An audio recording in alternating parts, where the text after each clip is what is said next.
Welcome back out to Donnell Stadium. Thanks again to Coach Keys for spending some time with us, give us some insight into today's game, getting ready for the coin toss between the two teams. Captains on either side getting ready to walk out to midfield. Look at the comparisons when both teams are, technically the Oilers are 0-1, and this season technically UNC Pembroke is 1-0, but they haven't technically played a game. So if you look back to them in the spring, they come into this one at 2-2 on the season, averaged 32.5 points a game last spring. Opponents 27.5, 134 rushing yards a game.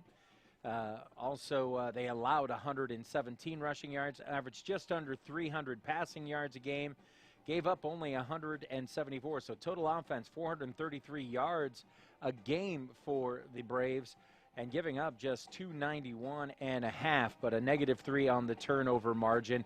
Kind of tells the story of their season last spring. Meanwhile, the Oilers, of course, have the one game under their hats, and it looks like the coin toss here. We'll see.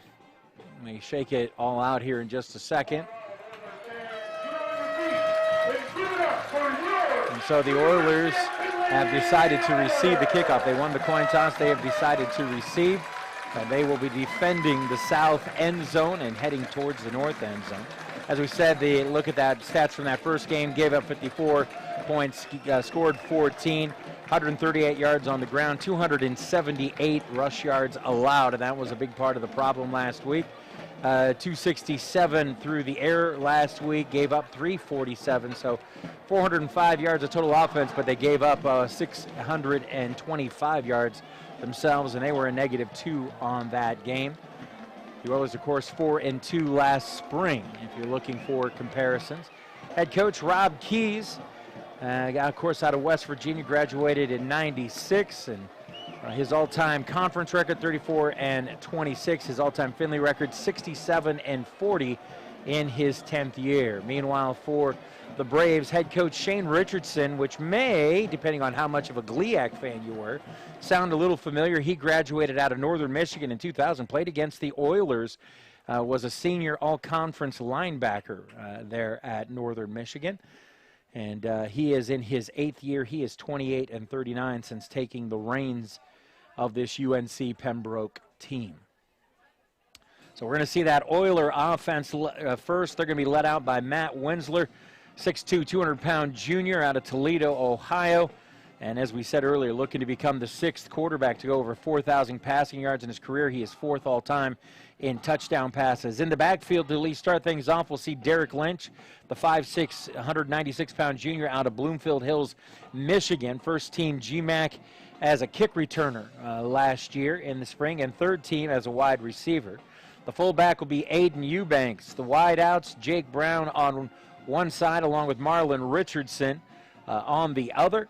That offensive line, Logan Bailey at the left tackle, Ben Farrar at the left guard. The centers, Matt Iliff, Brennan Davies, the freshman, at right guard, and Michael Jarrell will be the tackle on the other side. And after the kickoff here, we'll set that defensive formation that we expect out of the Braves.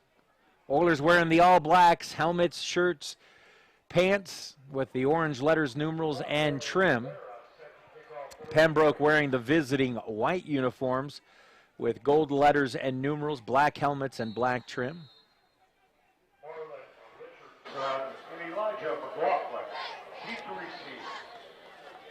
Two men back deep to field the kickoff, Richardson and McLaughlin.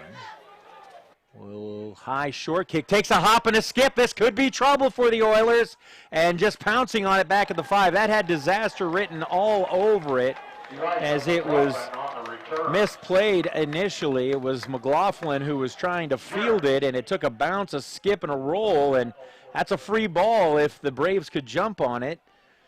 But McLaughlin thankfully able to pounce on it, but the Oilers open up with horrible field position here at their own 5-yard line. They'll spot it officially at the 6, 1st and 10.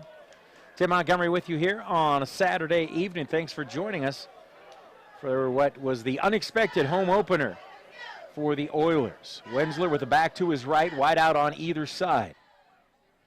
And he'll give the give to Lynch. He'll bounce it to the outside, looks to get the corner turned, and takes it just across the 10. They might give him the 11. Good pickup on first down for the Oilers. Sets up a 2nd down and 5.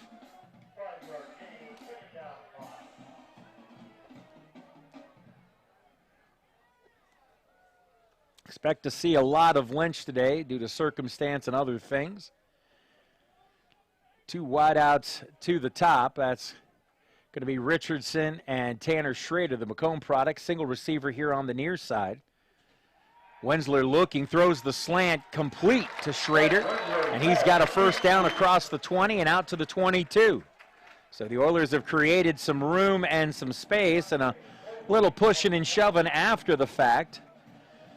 Ben Farrar having a little difference of opinion with one of the Braves players. Same formation, 2 to the top, 1 to the near side. Handoff to Lynch, tries the seam on the left, running behind left guard.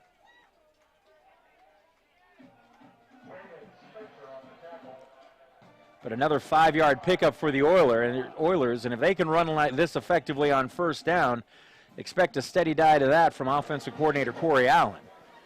Just underway here, opening possession of the game. Oilers looking at a 2nd down and 5. Put a couple of receivers out to the top. That'll be Richardson and Jake Brown, both to the top. Nobody here on the near side. Bring in the fullback tight end into the backfield. Fake the handoff, quick throw, complete out in space. That's Jake Brown, and he's got a first down and a little bit more across the 35. So had the Braves looking run with the tight end in the backfield. And threw the quick screen out to the top of the formation for the first down. Gain to the Finley 36-yard line. First down, Oilers.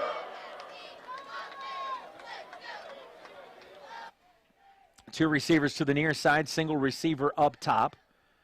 Back to the left of Wensler. He'll give it again to Lynch. Lynch hammers the line and pushes forward across the 40 to the 41. Again, it's a 5-yard pickup. Lynch's helmet comes off. And ladies and gentlemen, we are exactly not even 3 minutes into this game, and people are jawing and pushing at each other already. This may not be a good thing.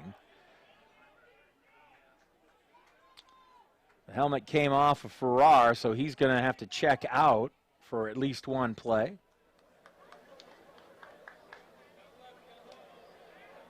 Bring Brown and Richardson both to the left side of the formation. Back in the backfield. And the tight end back there as well. Handoff, that's Eubanks. Aiden Eubanks, the Finley product, and he has a first down with a 6-yard pickup out to the Oiler 47-yard line.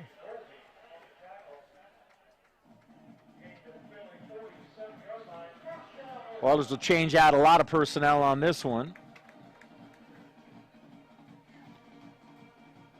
Wensler looking to the sideline. He's going to go trip receivers to the left. Brown, Schrader, Richardson. Richardson's lined up off sides. There he goes. He fixed himself. Put it back to his right. Put the tight end Riggerman on the top of the formation. Handoff. That's Lynch back in there. He takes it across the midfield stripe to the 49. Pickup of 4 brings up a 2nd and 6. Yeah. Ball control, ball possession may be exactly what the Oilers need here today. Try to shorten this game up. Again, a different kind of practice week. Oilers practice Monday, Tuesday, and Wednesday as if there was no game. That changes how you prepare. So in all reality, just one real day of practice to prepare for this game. Quick little throw out in the flat, complete to Schrader. Going to be just shy of the first down for Tanner. Brings up a 3rd down and 1 for Finley. Eubanks will come into the lineup. Send Brown and Richardson out to the top of the formation. Eubanks will line up like a fullback, put Riggerman on the left end of the line. Derek Lynch will be the tailback. And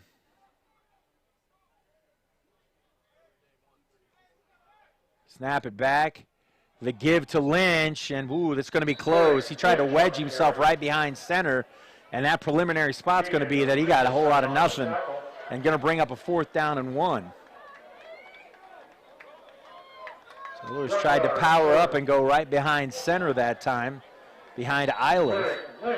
There wasn't much there. At defensive front, Jaramillo, the junior, Tay Vereen, the senior, in the middle, Octavian McLaurin, the right side of that, and Brandon Spencer. Same formation as last. They give again to Lynch, and he's going to be dropped in the backfield. He's going to get it back to the line of scrimmage, but that's not going to be enough, and the Oilers are going to turn it over on downs. Well, now all of a sudden I'm looking at the secondary spot, and he might have it. I'm going to correct myself. The initial spot on the top of the topside official was short, but the near side come in and spotted it right at the 43, and now they've officially said 1st down. So my apologies. Looked like the initial spot was shy, but the officials say nope, 1st down. Jacob Brown to the left, Schrader and Richardson to the right.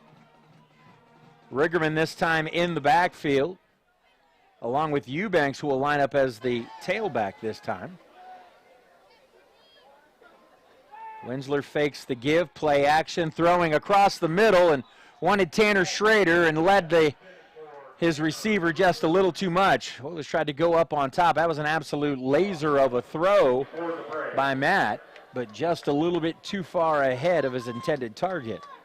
The linebackers for the Braves, Sean Hill on the left, Marcus Davis on the right, Cam Lowry in the middle. The corners, Virgil Lemons on one side, Devin Jones the other, the all-conference performer, and he'll also return some kicks. And then the safeties, Dante Bolding and John Jones.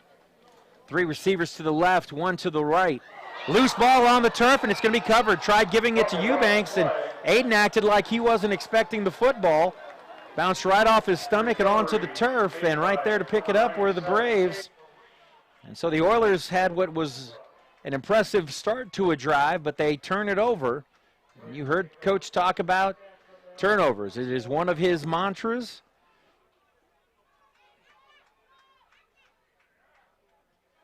And one of his held beliefs, that turnovers are going to decide the win more times than not. So now bring in Josh Jones, junior signal caller out of Wilmington, North Carolina. 4-year starter, though, has 2 wideouts to the near side, 1 to the top of the formation. He'll give to the middle and goes with Sam Vines. Vines gets to the line of scrimmage and then is driven back. That defensive front of the Oilers, a lot of experience and a lot of quality players there.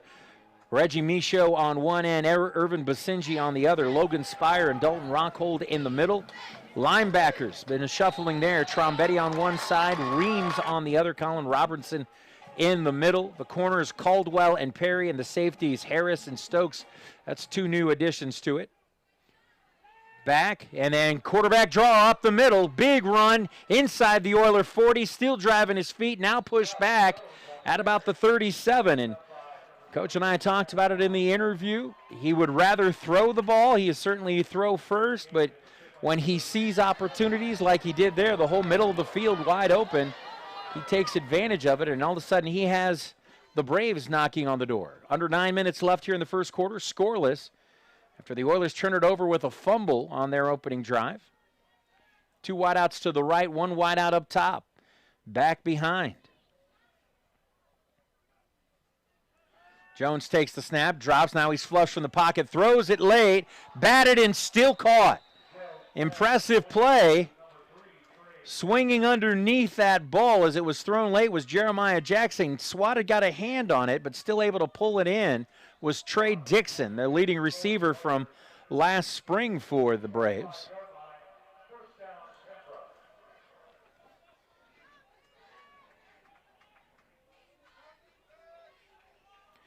Again, 2 to the right, kind of stack formation. Single receiver on the top. Back to the right of Jones. He'll get the handoff, and that's going to be Vines again. And again, nothing for Vines. Matter of fact, he's going to lose half a yard. Rockhold leading the charge in the middle there.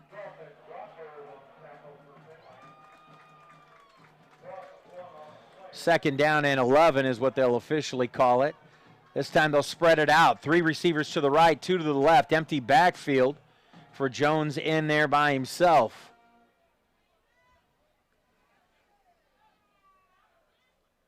Takes a long snap, drops back, has time, throws middle screen, and well behind. We got a flag thrown back around the line of scrimmage.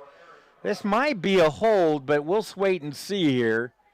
Official made a point of throwing it into the line, and the preliminary indication is a hold against the Braves. They're going to get Coy Turnage, the freshman out of Wilson Mills, North Carolina, as the guilty culprit. Switch up some personnel, bring in Alex Melfi.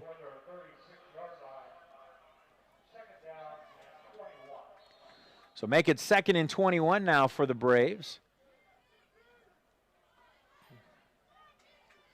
Back at the Oiler 36. 2 to the right, 1 to the left. Vines is the back, into the right of Jones. Handoff, faked, throws it back to Vines on the middle screen. He fights through a couple would-be tacklers and drives it back inside the Oiler 20. Nicely drawn up and conceived play because nobody took Vines out of the backfield after the play-action fake. Bransford on the stop, and a sideline warning against the Oilers. Short of the first down, but certainly a makeable 3rd and about 3 here. Looks like he needs to get to about the 10. 2 to the right, 1 to the left are the receivers. Vines still in the backfield to the left of Jones. Back, has time, airing it, back shoulder throw, but it was too wide. Incomplete, so now a decision for the Braves.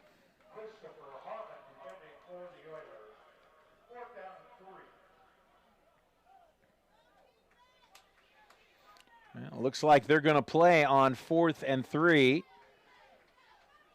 Apparently at the edge of the field goal kicker's ability here. 3 receivers all to the right, but Vines in the backfield. See if they come back to that screen. Now the Oilers showed pressure coming up the middle, and Jones will change the play. Pushes Vines a little farther out. Back looking, throws a quick little check down, complete, and where's the spot? That's enough. They got to get to the 15 and gets to the 13, so a fresh set of downs. All the receivers just ran off their defender and then turned back towards Jones, and he picked whoever was ever open. And that time it was Eric Price.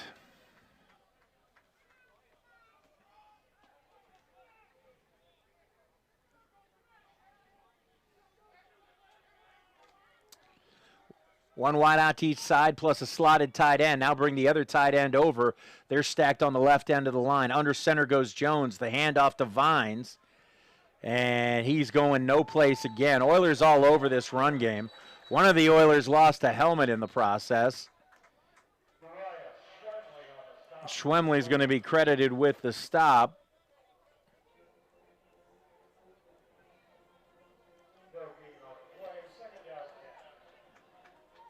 It was Hardenberg who had his helmet come off, so he'll check out for a play. 2nd and 10.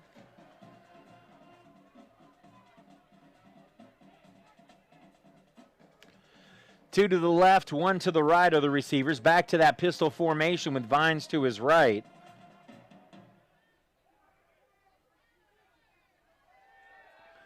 Back, Jones looking, throws to the corner. Held on and takes it inside the 5. We got a flag in the backfield. Is this going to be a roughing the passer situation?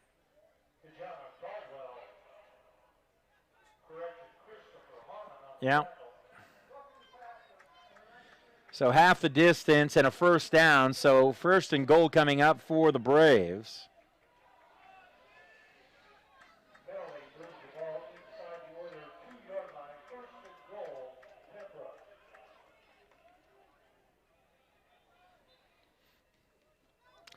So if you're just joining us, the Oilers took the opening possession. Two receivers to the left. Put the back on the left as well. Slide a man across. That's the tight end. Rolling that direction is Jones. Looking back and back of the end zone. Nobody near him. Got totally lost in the wash, did Trey Dixon. And an easy touchdown pass between him and Jones. Pembroke takes the early lead 6-0.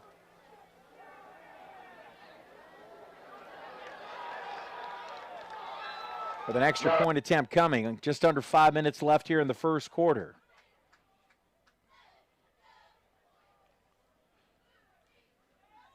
Snap is back, spot is down, kick is up, and the kick is good. 4:57 left in the first. Braves lead the Oilers 7-0. Back in a moment on 88.3 WLFC. Being a champion takes more than skill, more than endless drills, more than using your head. Being a champion takes the heart to give it your all, the agility to thrive from any angle, and the relentless drive to be the best. Welcome to Division II, where the pursuit is yours to create, and the question isn't, can you do it? It's will you.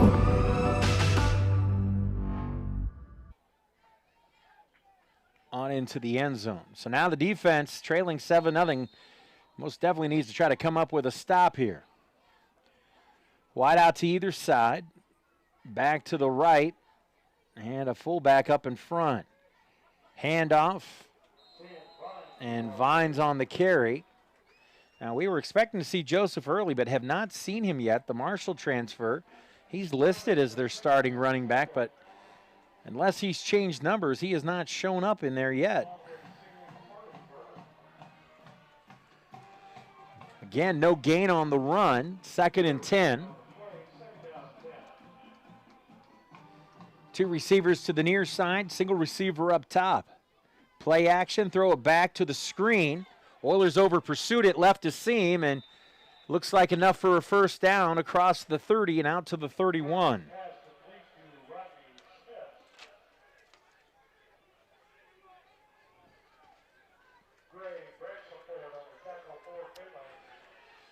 Right back to the line of scrimmage. Oilers never got set. Throw the screen out to the near side here with a couple blockers in front.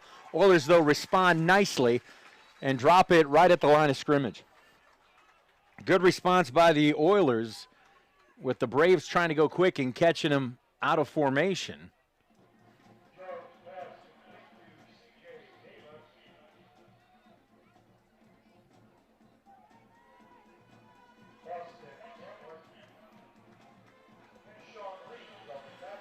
Reams in on the stop. Of course, Reams got the attention of Oiler fans last spring with that blocked punt returned for a touchdown. Jones brings the top man in motion across the formation, fakes the handoff, boots out the backside. Throwing it long, looking for Dixon, complete, and takes it down inside the Oiler 25, down to the 21-yard line. Just enough to get Kajana Caldwell to bite, left Trey Dixon 3 yards behind him, and an outstanding throw by Jones. And they're knocking on the door again, looking to add to a 7-0 lead.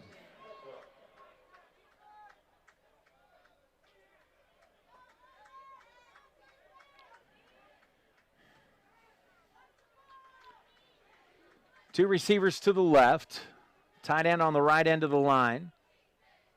Back in the backfield.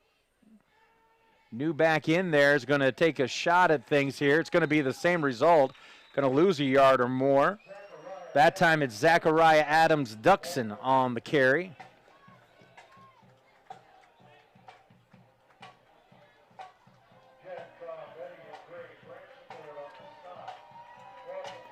Bransford and Trombetti again teaming up on the tackle. And Oilers have definitely stymied this running game, but have not been able to figure out the passing game yet. That's going to be the end of the first quarter. 7-0 in favor of the Braves. They're threatening to put more on. Back in a moment on 88.3 WLFC. Productive career. That's why the University of Findlay is here. Since 1882, A community of passionate learners, inspiring the best in each other. That I work hard for my money and deserve a reward, like Everyday Rewards Checking, a checking account that rewards you with a refund on your ATM charges. Plus, you can get paid, cash rewards, or great interest rate rewards just for using your debit card or paying a bill online, right from your phone or tablet. Stop by the Union Bank today and ask about Everyday Rewards Checking, or visit us online. Your community bank. Union Bank. Member FDIC. As a student athlete in college, I first got involved with the NCAA at the national level. It was through the Student Athlete Advisory Committee, SAC, gave me an opportunity to advocate on behalf of all student athletes, to affect change and to make an impact. The NCAA is giving the student athlete a platform to voice their concerns and to be able to advocate for what's going to affect their well-being. The policies that are being put in place are speaking towards academics, they're speaking towards well-being, they're speaking towards fairness, creating a culture so that the student athletes have the best experiences possible. In NCAA Division II, student athletes leave a lasting impression on their communities. That's because Division II student athletes want to make a difference and truly be part of their surrounding communities. Through community engagement, thousands of student athletes... Receivers to the right, one to the left. Jones back, looks, has time, throws, complete, and forced out of bounds after about a 6-yard pickup. It's going to bring up what looks to be about a 3rd down and 5 situation for the Braves.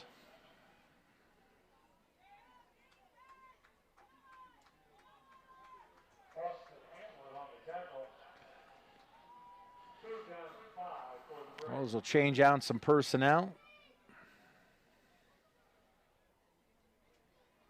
Shuffling that defensive front, which has done a great job against the run. Oilers just got to try to solve this passing game. 2 to the left, 1 to the right. Jones back. Looks, throws high, and intercepted.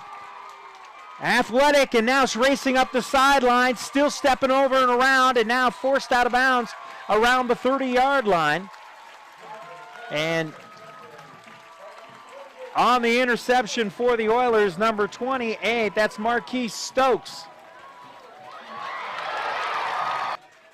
Stokes out of his safety position, rolled over the top. The ball was high off the receiver's hands, intercepted in the end zone. As he was coming out, he started to stumble, but was able to recover his balance, and then returned it up the sideline to the 30-yard line. And now the turnovers are one apiece, and like the Braves, let's see if the Oilers can capitalize on the turnover.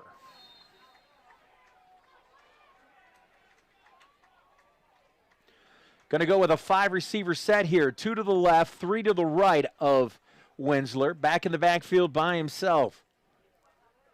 Matt back, stepping up. Oh, and he's going to be dropped. The UNC Pembroke response to the Oilers going empty set was to bring the kitchen sink up the middle. And Oilers just didn't have enough bodies to cover it up and not able to shake anybody loose quick enough for Matt to find. Going to be a loss all the way back to about the 24. Set up a 2nd down and 16.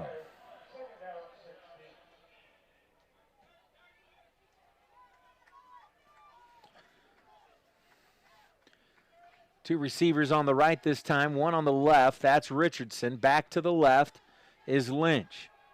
Back, looking, throwing, intercepted. Linebacker just dropped back and went up and pulled it in. And but I think then the ball came loose on the tackle. And we'll see, and the Oilers get it back. Now the question is, does it go to 1st down because there was a change of possession?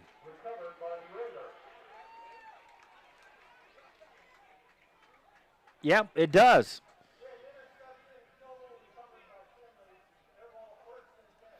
So the Oilers are going to get the 1st down in the most peculiar way ever. So on the one play, you get the interception will be charged to Winsler, but then a fumble against UNC Pembroke kind of balances out the score. So another turnover each direction. Oilers with a fresh set of downs. 2 to the right, 1 to the left. The give up the middle. Lynch breaks into the open field, and he's off to the races. 40, 30, 20. Man might catch him from behind, and he will bring him down around the 3 or 4 yard line. Derek Lynch, he was chugging it hard, but you could see him starting to run out of steam. He's carried the majority of the weight here in this first half. And the safety was just able to get enough of him to bring him down. But the Oilers looking at 1st and goal from the 3.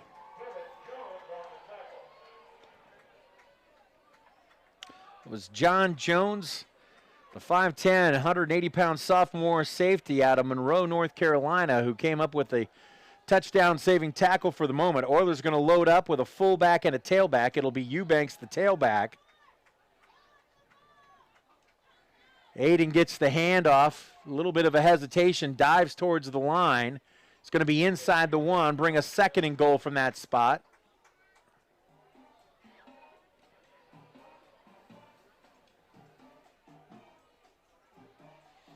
Go ahead and spot it at the 1.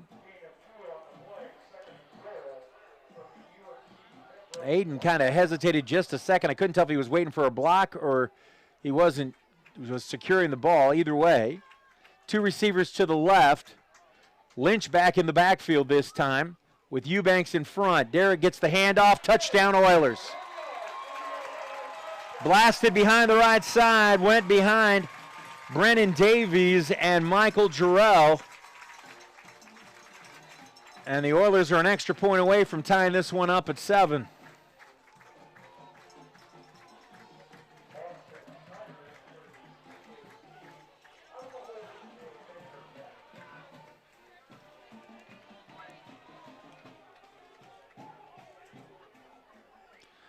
"67-yard run, the big play in that one by Derek Lynch, and then he gets the final one of the drive with the 1-yard run.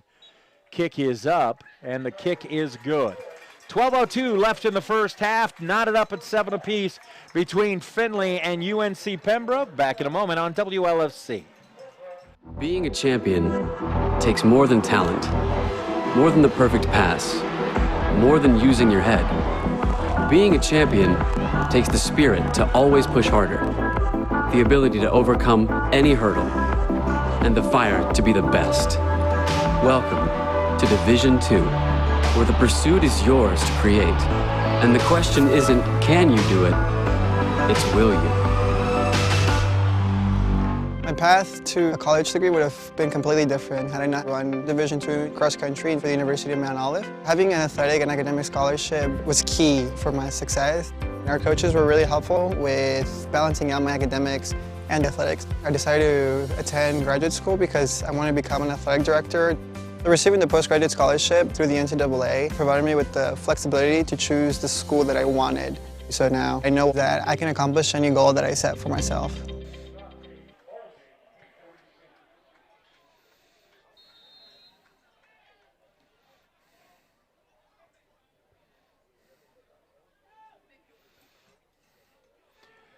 Welcome back out to Donnell. Kickoff, a high, short one, and stepped out of bounds as he fielded. Kicked it really high up right along the sideline there, and fielding the kick for the Braves was Devin Jones, their primary return guy, but as he went to plant, he stepped out at the 21. Rob Key's always looking for ways to limit dangerous return men, and Devin Jones certainly fits that category. So here come the Braves from their own 21. 2 receivers to Jones's right, 1 to the left. A fullback up to the right, and the tailback to his left. Jones back looking, wants to go long, complete. No, comes loose. It's Trey Dixon. Pretty good coverage, and Dixon is not getting up. Kind of came down awkwardly on the shoulder, and the football also might have been kind of tucked under him. And I believe that was Austin Hamlet who was in, and it was Austin Hamlet in coverage. Now Dixon is up. He's being checked out by the training staff.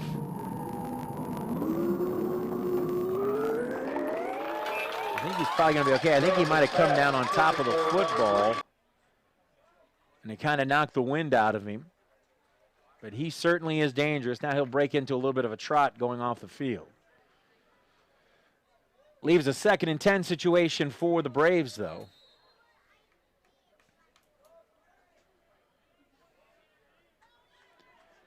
Jones with a back behind.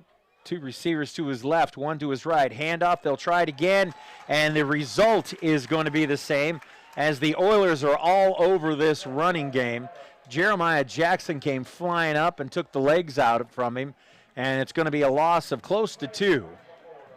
Call it 3rd down and 12.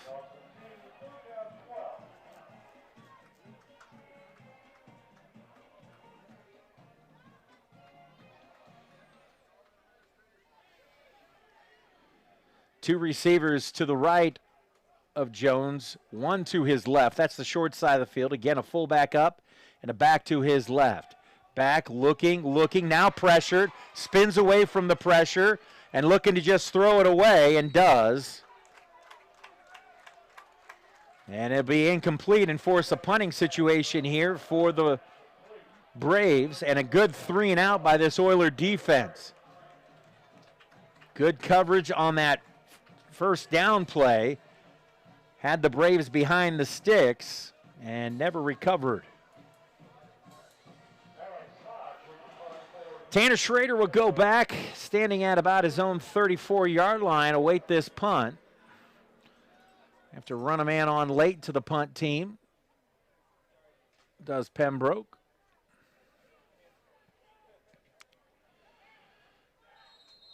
And this got whistled down. I think it's going to be, or did they burn the timeout? I think they're going to get the timeout just before.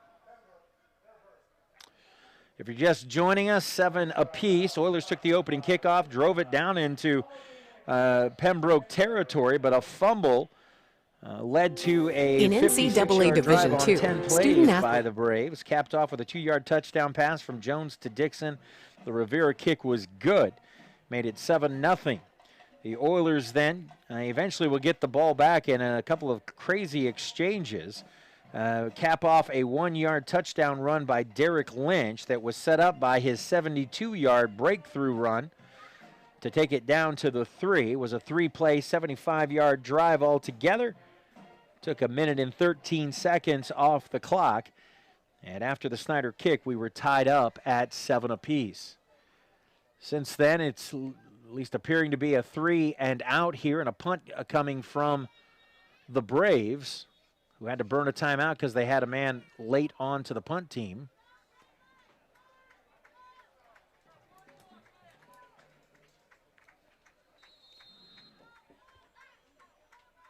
Punter is Alex Hodge.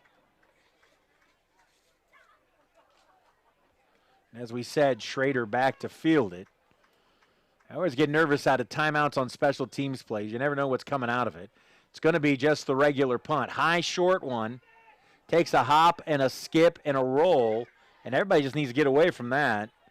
Takes a roll to favor of the Braves, and will be downed inside the 25 at the 24. It was really actually a horrible punt. Probably in the air, only about a 30-yard punt. But it took a big bounce and then a hop and a roll, and Schrader never had a chance to field it. So see if Tanner doesn't adjust his position on the next time out. But here comes this Oiler offense fresh off the touchdown.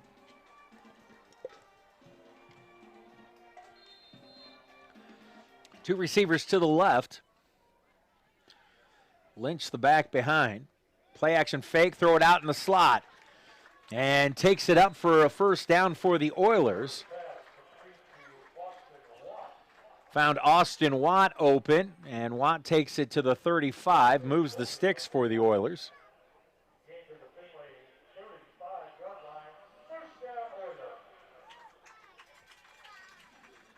So Oilers changed it up, had the Braves looking for run, and certainly you would understand that with the way Derek Lynch is running. Already 121 total yards for Lynch on the ground. He'll get the handoff this time and look to bounce it to the outside. Finds a seam. Oh, and he was a man away from breaking that seam. He's going to have another first down and an 11-yard run to move the sticks again. The Oiler running back situation is a little bit thin today, so expect Derek to carry the majority of the load. And right now, he's carrying it well. Two receivers to the right, one to the left for Finley. Lynch stays in to the right. Rigerman was blocking back up in front.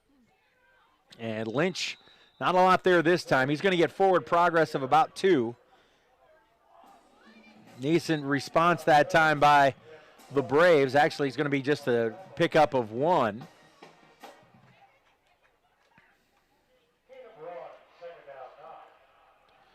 Second and 9 for Finley. Go 3 receivers to the right, single receiver up top. Watts the single receiver. Then you got Schrader, Brown, and Richardson on this near side. Lynch will be moved to the left side of Winsler.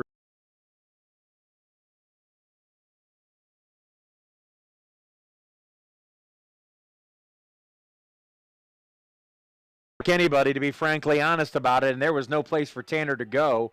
He's going to lose the yard that was gained on first down.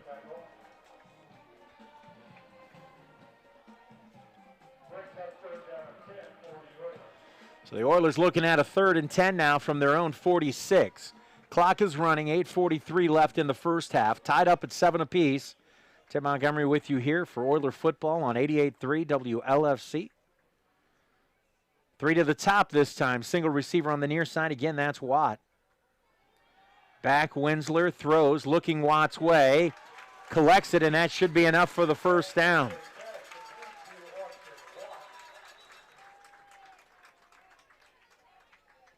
Heard some whistles behind the play, but nothing comes of it.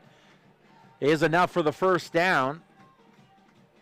And there's a severe discrepancy between the two officials where this ball's spotted. I mean, like 2 yards. The head linesman is going to get he's going to win the discussion as they spot it at the 43-yard line of Pembroke.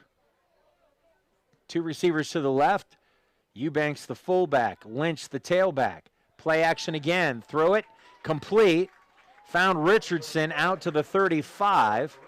Pickup of 8 brings up a 2nd down and 2. A little bit of traffic there that Winsler negotiated with that pass, but got it to Richardson. Marlin's second team GMAC in the spring.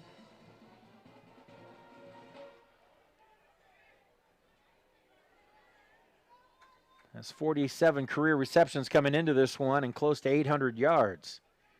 Adds to that. Play action. Throw. And wanted Richardson again, but a little bit low.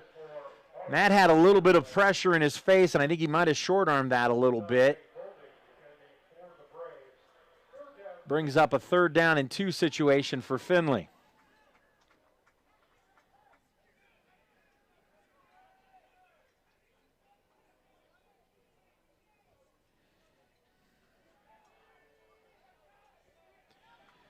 Two receivers to the right. Looks like Eubanks at the fullback, Lynch at the tailback. The give to Derrick, and not much there. Got about a yard. It's going to leave him with a 4th and 1 situation here.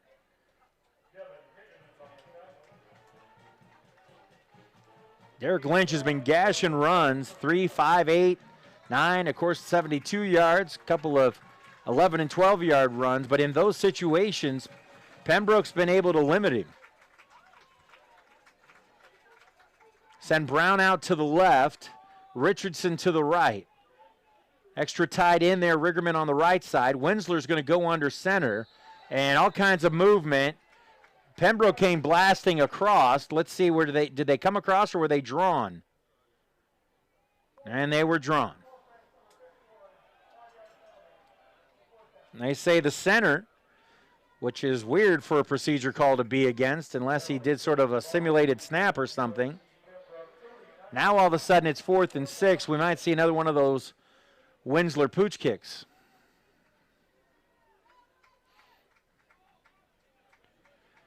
Change out personnel, bring in Watch and Schrader.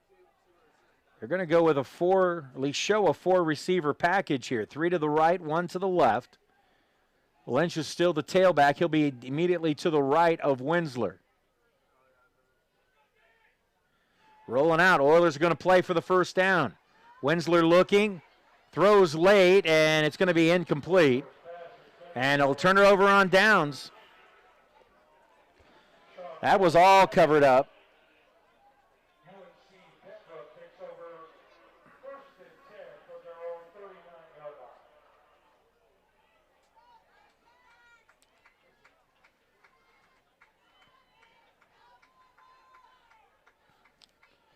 So 1st and 10 for the Braves, still tied up at 7 apiece.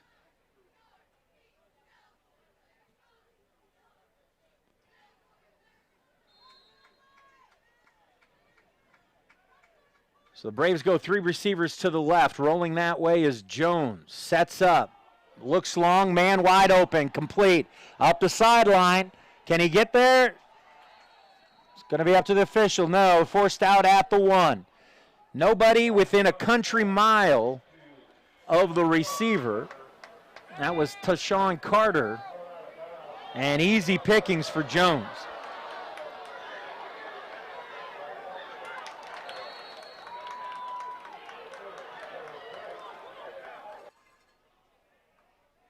So 1st and goal.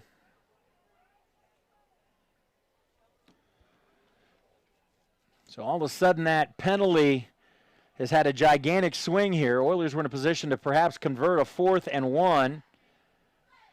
Instead, turn it over on downs, a big pass play, handoff to the middle, second effort. Did he get there? The officials say no. That probably should have been whistled down earlier. His forward momentum was stopped, and Lord knows if the Oilers would have thrown him to the ground, there would have been a penalty for unnecessary roughness. But that allowed him to re-effort himself, that being Duxon, and get it inside the 1. 2nd and goal from there. Braves will change out some personnel. Clock continued to run under 5:20. 2 receivers both to the right. Give again to Duxon. Hits the line, pushes, no signal. And no still. 3rd and goal coming up. Said it several times, and I hate to be redundant, but the Oiler defensive front has been very, very stiff against this running game of UNC Pembroke. The Oilers have just struggled in the pass defense. And part of that's because you have an experienced signal caller back there in Josh Jones, 4-year starter. Going to go 1 wide out each side, an extra offensive lineman in there. Now bring a receiver in motion back across. Jones back, and nobody came with the motion man, and an easy touchdown. Nobody followed Trey Dixon in motion, and he just had to turn around and just a flip of the wrist, and it's a touchdown.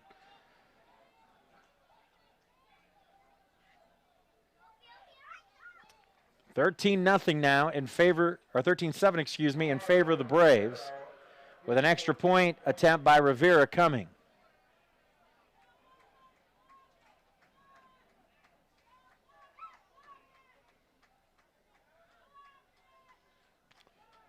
Snap back, spot down, the kick is up, and the kick is good. 4:28 left in the half. Braves lead the Oilers 14-7. Back in a moment on 88.3 WLFC. In NCAA Division II, student athletes leave a lasting impression on their communities. That's because Division II student athletes want to make a difference and truly be part of their surrounding communities. Through community engagement, thousands of student athletes from various backgrounds interact with community members who view them as role models. This interaction leaves a positive and perhaps even life-changing impression on all those involved. In Division II, we rise to the opportunity and make community engagement ours. Being a champion takes more than skill, more than endless drills, more than using your head. Being a champion takes the heart to give it your all, the agility to thrive from any angle, and the relentless drive to be the best. Welcome to Division II, where the pursuit is yours to create, and the question isn't, can you do it? It's will you?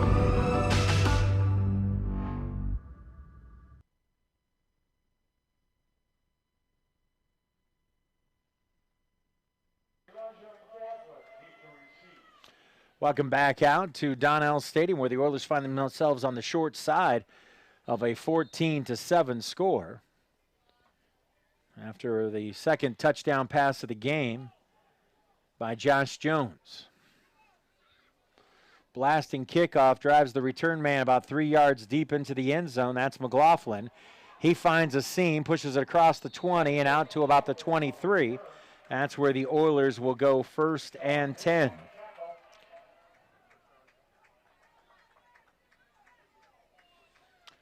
That's a pretty simple story for the Oilers to this point on the defensive side. 10 carries, just 20 yards for UNC Pembroke, but 162 yards and a pair of touchdowns through the air. Oilers, meanwhile, 145 yards on the ground, 48 through the air. But they've had a fumble, technically an interception, but they got the ball back, and then most recently a turnover on downs. Wensler with the handoff to Lynch, and he runs into a pile, but he's going to churn his legs, take it across the 25 to about the 26, so turn nothing into something there. Going to get 3 yards, bring up a 2nd and 7, but the reality is the Oilers are going to have to test them down the field, and maybe in some less traditional passing situations.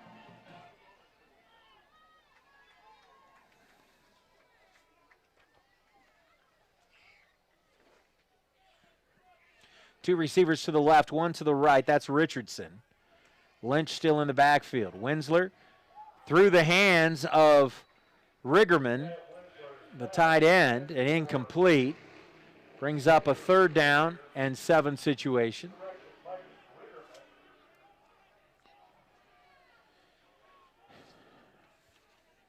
That last scoring drive, just to recap it again, it was Dixon, this time from 1 yard out from Jones. Capped off a 4-play, 61-yard drive that took just 1 minute and 19 seconds after the big pass play on 1st down. 2 to the top, 2 to the near side. On 3rd down, Wensler is going to run with it, and it's going to be close. See where they spot him, and he's going to have enough for the 1st down. Matt gave himself up, but maybe a little bit close to that stick, but it is enough for the 1st down, so well done by him to keep the drive going. And the clock running again after they move the sticks, 3:20 and counting. Oilers trail 14-7. Keep in mind the Braves will get the second half kickoff. 2 to the left, 1 to the right of the receivers. Fullback in there, handoff to Lynch, bounces it to the outside. Spins his way out to about the 40. 6-yard pickup brings up 2nd and 4. Really is a mirror image of each other in the sense that the Oilers running the ball very well, very aggressively, but struggling in the pass game. And the opposite side, not able to run the football, has been Pembroke, but have been very good with the passing game. And that obviously mirrors the defenses as well. Again, 2 to the top, 1 to the near side. Play action, throw out in the flat to Schrader. That's going to be enough for the 1st down. Tanner did a good job of securing that as he had 2 defenders on him immediately. And moves the sticks for the Oilers. 1st and 10 from their Oiler 45-yard line. Jacob Brown will go out to the top of the formation. That's the short side of the field. Schrader and Richardson will be split to the right, or near side of the field. Keep Lynch in the backfield. Fullback up in front. Play action, looking up top, and just out of the reach of Jacob Brown. Had a couple of those today. Just about 1.5 yards, maybe 2 too long.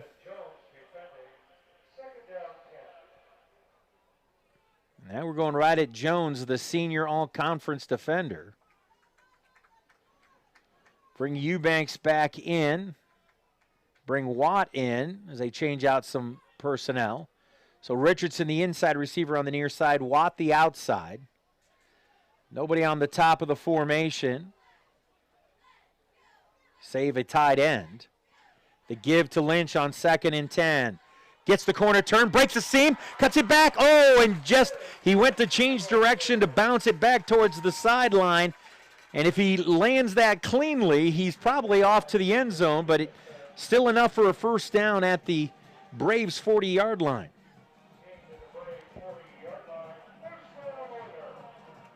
And that's got to have Derek Lynch. He's closing in on 200 rushing yards here in the first half. Now, granted, 72 of it was on one run, but still, even if you take that out of it, he's probably in the neighborhood of 90 yards here on the other runs here in the first half. 2 to the left, 1 to the right are the receivers. Riggerman the back in front. Play action. Winsler looks. Schrader goes up. Does he hold on? Haven't seen a signal. No. Schrader wasn't able to carry it all the way to the ground. Came down in a very awkward. Tanner went way up above to try to grab that in, and it came down awkwardly, and the ball was jarred loose. So the incompletion. And now he's going to get the training staff coming out to check on him, including Dr. Stump. 1:08 left here in the first half. We'll be talking to somebody from the Oiler athletic department. Maybe Jim Givens, my old high school classmate. It may be David Buck, the outstanding former Trojan basketball player. Maybe Kyle Neerman, who does such an amazing job with the sports information. Of course, Findlay Sports Information Department earlier this year recognized as the best in the conference. And that's primarily Kyle and Dave, they're grad assistants, so well done by them. Tanner's up and walking off slowly on his own power, but see if he'll be okay. Coach Key's checking on him. Well, we'll be looking at 2nd and 10 when we restart here.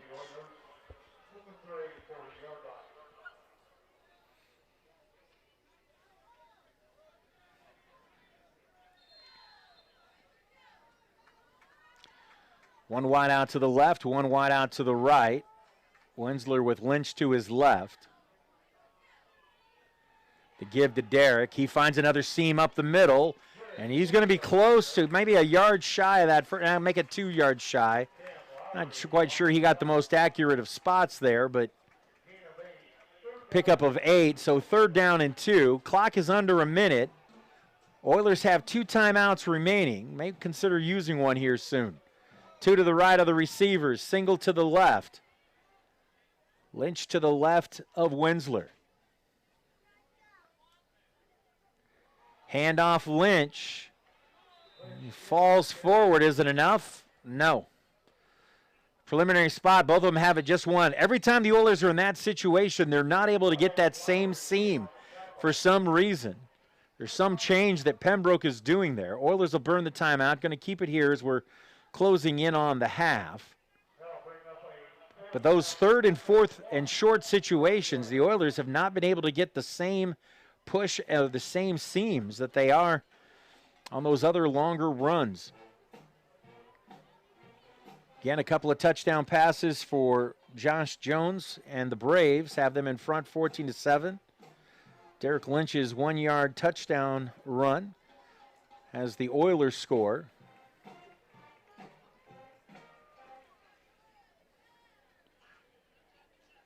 Oilers will be on the road next week. That was always the plan. They'll be heading to Southwest Baptist State. Be a tough road challenge for them, a long road trip, before they come back this way in what was originally supposed to be the home opener against Lindenwood. And we'll have that Lindenwood game for you right here on 88.3 WLFC. All right, out of the timeout now. Oilers looking at 4th and 1.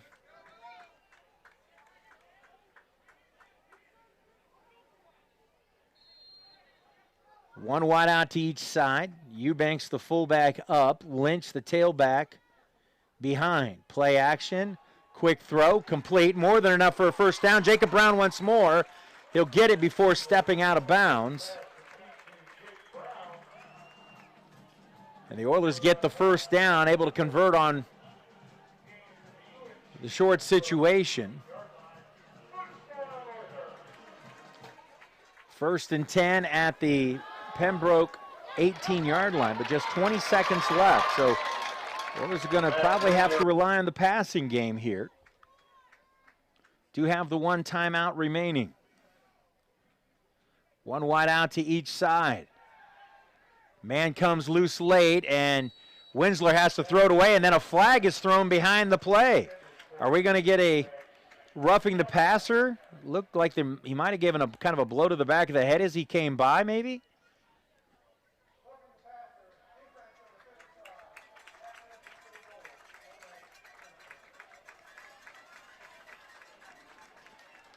So they're going to whistle that on Ben Jaramillo.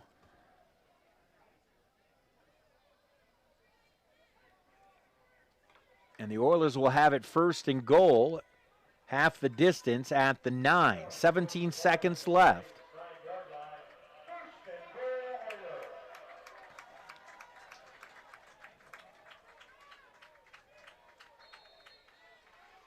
Two receivers to the left. Bring that topper and broke a couple of tackles and pushes it across the 35 to the 36. Easily the most effective run of the day for Pembroke. And that is going to end, and I believe that was Vines on the carry. That is going to end the first half with the Oilers and the Braves tied up at 14 apiece. We'll be back in a moment on 88.3 WLFC. In NCAA Division II, student athletes leave a lasting impression on their communities. That's because Division II student athletes want to make a difference and truly be part of their surrounding communities. Through community engagement, thousands of student athletes from various backgrounds interact with community members who view them as role models. This interaction leaves a positive and perhaps even life-changing impression on all those involved. In Division II, we rise to the opportunity and make community engagement ours. Being a champion takes more than skill, more than endless drills, more than using your head. Being a champion takes the heart to give it your all, the agility to thrive from any angle, and the relentless drive to be the best. Welcome to Division II, where the pursuit is yours to create, and the question isn't, can you do it? It's will you?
They've done an excellent job against this run game. It's the passing game they have struggled with a little bit. But we'll see how this plays out. Snyder's been going with the high short pooches here. And we'll see if that is the strategy again. He got one of the up men to fair catch it last time.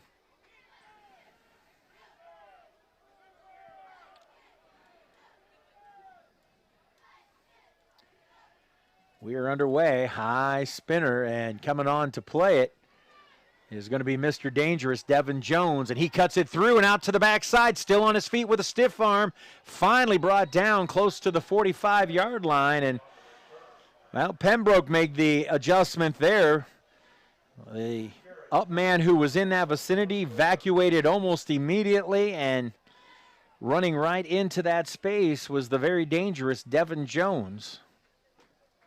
An outstanding field position for the Braves to start things off.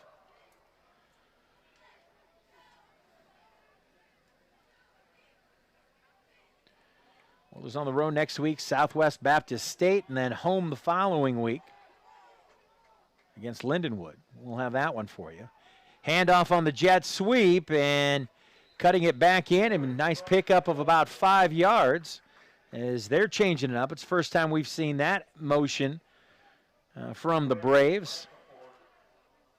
Bransford on the stop.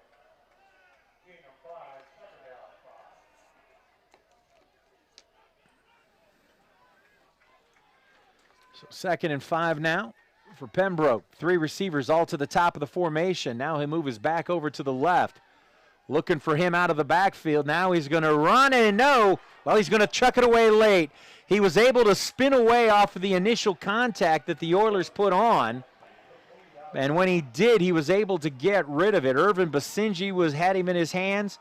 And also involved was Reggie Michaud.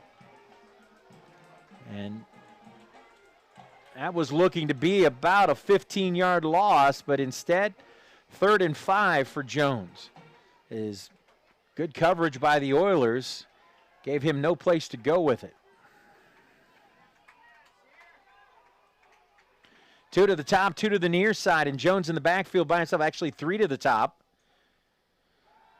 Back, has time, delivers, 1st down yardage, and cutting it across the grain. And then finally tripped up and brought down, and guess who? Dixon again. He just went out and found a soft spot in that secondary, and Jones delivered a strike to him. Oilers weren't able to get in there to make enough pressure to force a bad throw. So 1st and 10 at the Oiler 38. Cluster of 3 receivers on the right, single receiver on the left. Jones back, middle screen, completes it. Wrapped up after a pickup of about 5. And that was Adams Duxon with the catch out of the backfield. He just kind of let the pressure come and filtered into the soft spot. So 2nd down and 5. And right now it looks like Pembroke's just decided we're just going to throw the ball all over the place. 2 to the top, handoff. Nope, on that note, they break off a run, and it's Zachariah Adams Duxon again. He's going to pick up about 3 to the 30-yard line, bring up a 3rd down and 2 situation for UNCP. Trombetti in on the stop. Well, those will rotate some defensive linemen. Change out one of the linebackers.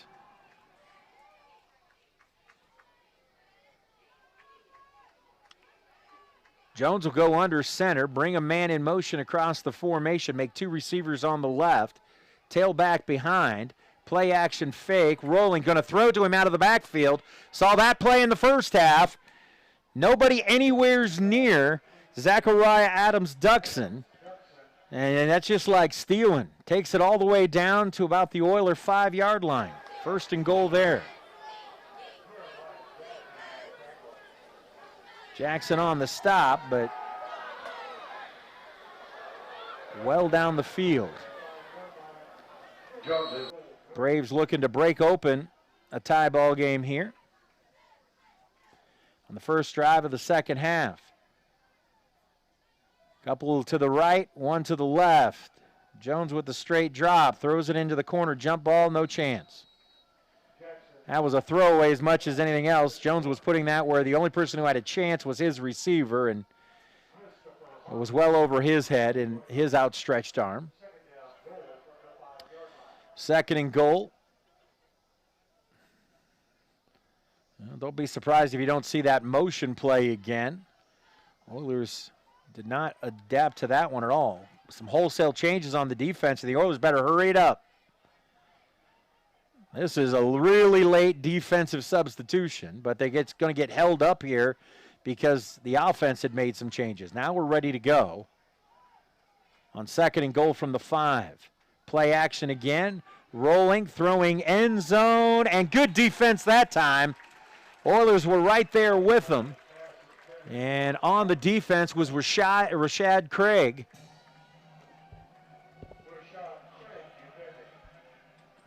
And he just literally just swiped it out of the hands. He just kind of raked it across the arms and down and out of the hands of the intended receiver. Sets up a third and goal from that 5 spot. Now it gets a little interesting.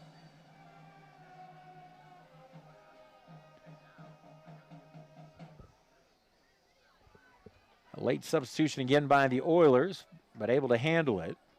2 receivers to the left, 2 to the right. Jones directing traffic. Straight drop, looks, has time. Now he's flushed, rolling out. He's going to try to dive for the end zone. Is he going to get it? Yep.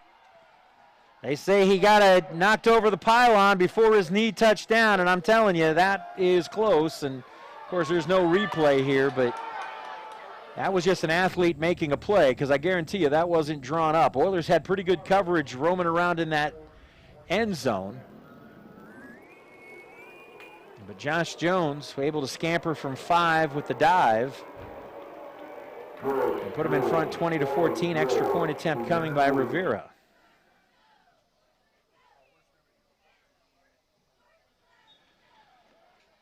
Kick is up, and the kick is good. 11:47 left in the third. Braves lead the Oilers 21-14. Back in a moment on WLFC. You might be surprised at how much money is in the walls of this old house. With a Union Bank Home Equity Line of Credit, the equity from your home can be used for whatever you need. College tuition, paying off those credit cards, even home improvement. And there are no closing costs. Best of all, you work with Union Bank loan professionals right here in your hometown. Go to theubank.com for details. Union Bank, your community bank. Equal housing lender, member FDIC.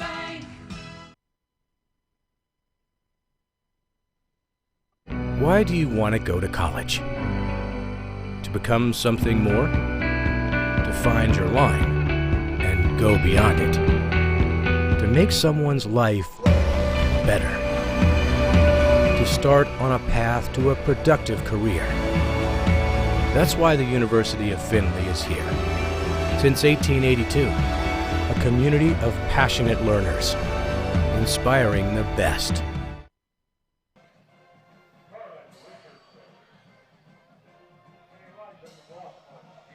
Welcome back out to Donnell Stadium. Braves kick it away. Short hopping kick, fielded at about the 12. That's McLaughlin. McLaughlin breaking it to the near side and fights his way and eventually forced out of bounds, but not before he takes it across the 35. And to call the behavior of Virgil Lemons less than sportsmanlike along the sideline would be an understatement. So much for my lemonade joke. That last drive, 9 plays, 55 yards, sparked by the kick return, finished off by the 5-yard quarterback run by Josh Jones. Oilers on first down have 3 receivers to the left. Back in the backfield, he'll get the handoff. That's Lynch. And Derek, not much there for him. He might have just got it back to the line of scrimmage.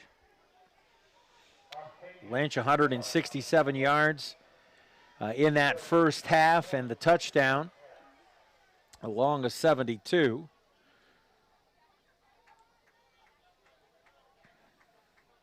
Second and 10, two receivers to each side. Lynch to the right of Winsler.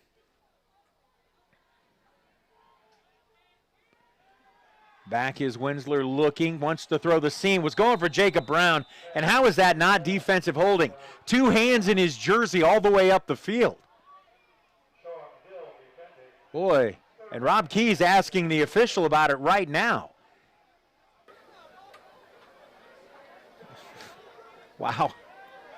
That's a big miss by both him and the field judge, the linesman and the field judge. They both just missed that. So now the Oilers looking at 3rd and 10 on their first possession here of the second half, trailing 21-14. Single receiver to the top, 3 to the near side. Winsler back, throws, complete, first down and a couple of extra. I believe that's Watt with the catch, and it is.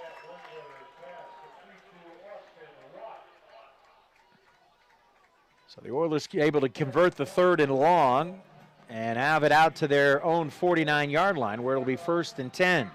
Good bounce back throw by Winsler. These officials have not called a lot of fouls, just 4. 2 to each side in that first half. 3 to the right, 1 to the left. Handoff, Derek Lynch, and Lynch spurts out into Braves territory at the 46. 5-yard pickup brings up 2nd and 5.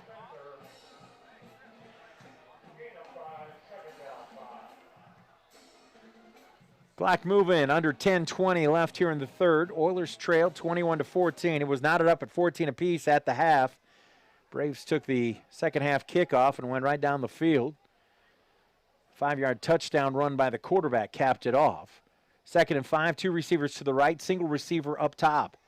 Handoff, Lynch. He breaks it out, first down yardage, and almost got away from the safety as he takes it inside the 40 down to the 37 of the Braves.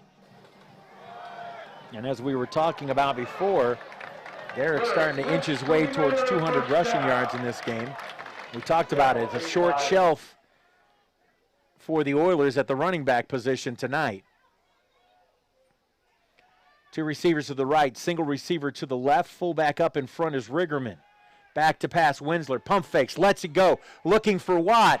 What a catch by Austin Watt. He was being absolutely mugged. It's a crime the official didn't throw a pass interference flag, but Austin Watt overcame it and hauls it in. It's absolutely horrible officiating by these officials. He was being mugged all the way across the field and up. But it sets up a 1st and goal for Finley at the 3-yard line. Great catch by Austin Watt under extreme duress. 2 receivers to the left. Lynch a step behind and to the left of Winsler in that pistol. They give to Derek and keeps the feet driving, still pushing, and he's going to take it to the 1. Pickup of a couple is going to set up a 2nd and goal from there.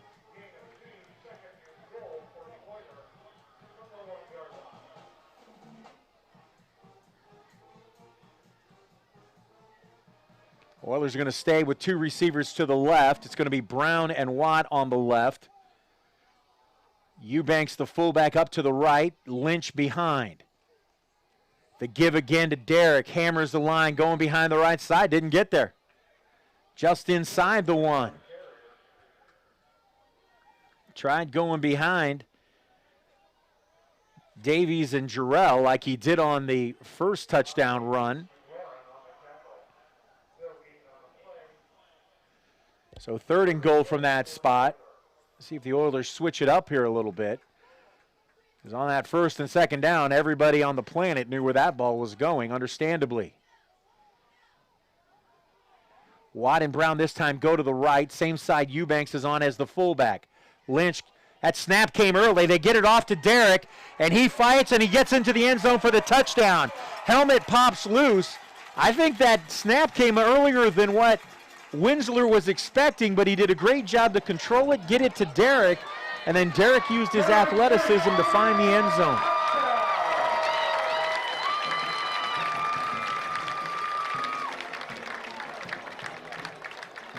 So now the Oilers are an extra point away from tying this thing up. Rob Key's having another conversation with the official out at the 10-yard line.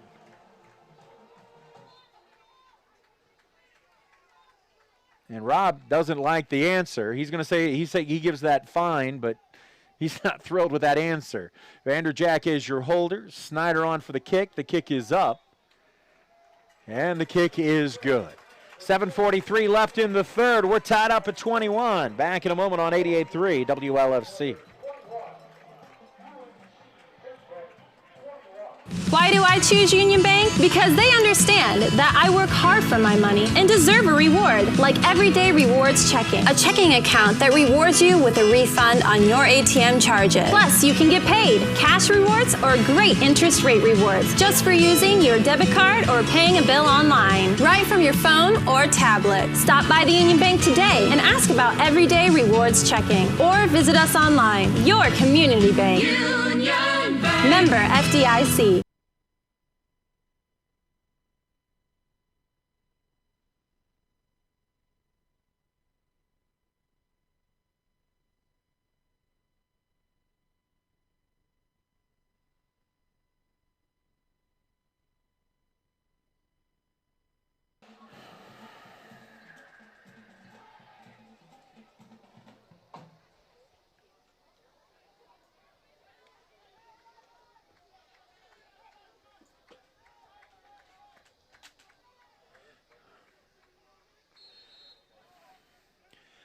Welcome back out to Donnell. Oilers getting ready to kick it away, and they do. This one, a high spinner, going to be fielded back at the 7. Brought to the middle. Bounced off an Oiler and one of his own blockers before being driven back across the 25, and they'll spot it probably around the 28-yard line. That last drive for the Oilers capped off with a 1-yard Lynch run. Capped off a 9-play, 64-yard drive, took 3 minutes and 58 seconds, the Snyder kick, and we're tied up at 21 apiece.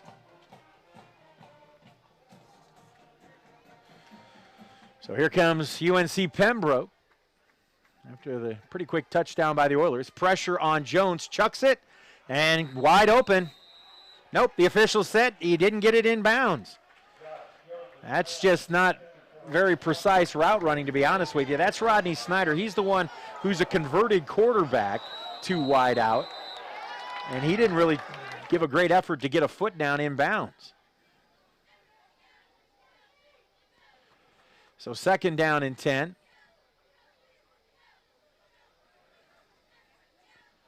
Well, let's catch a little bit of a break there. Shuffle that defensive front. Reggie Michaud on the top of that formation. 3 receivers to the left, 2 to the top. And Jones breaks out of the pocket. He's going to scamper and then tiptoe the sidelines. Where are they going to say he stepped out? Across the 35 at the 36. Meanwhile, one of his offensive linemen is down in a heap back in the backfield. They spot that out to the 36-yard line. So it's going to be a 3rd down and 3 when we return. But right now, one of his bigs is not feeling very good right now. He's face down and was writhing. I have no idea what happened. Didn't see that part of the play as Jones stepped up and then bounced it outside to pick up the 7 yards on the quarterback keep. 7:28 left here in the 3rd quarter, tied up at 21 apiece between Findlay and UNC Pembroke.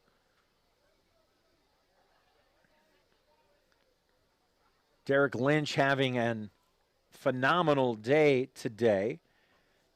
As you look at his numbers, 25 carries, 184 yards, a pair of touchdowns. And then Winsler really starting to pick some things up. 15 of 22, 128 yards. He does have the interception, but he has a touchdown to offset it.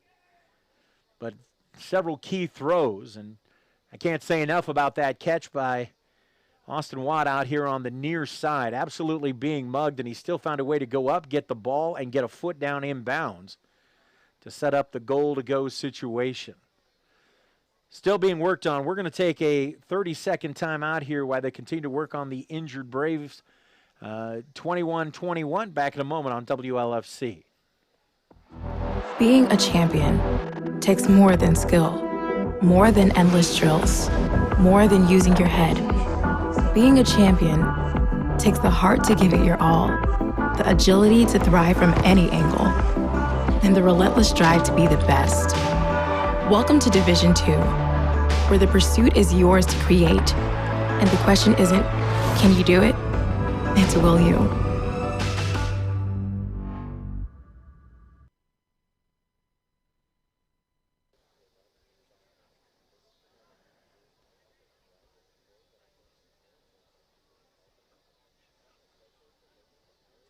Okay, you can bring it back after this.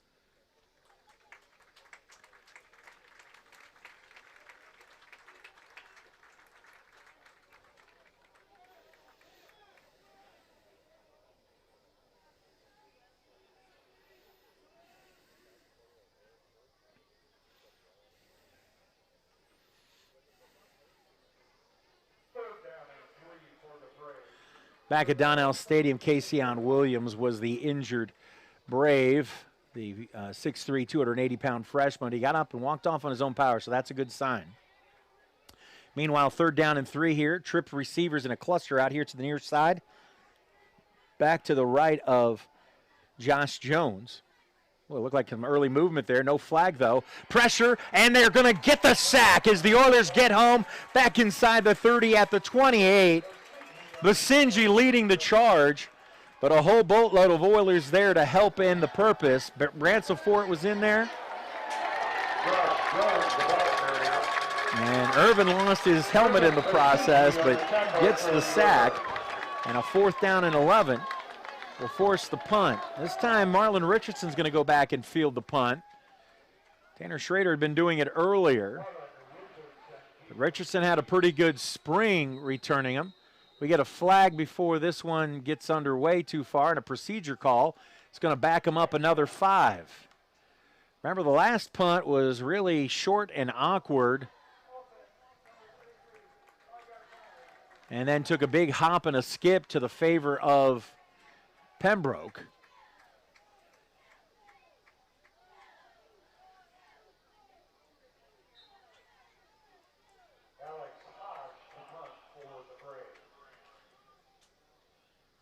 So Hodge again in position to punt it away. Marlin moves up about 5-6 yards. Low snap, bobbled, loose, and tipped.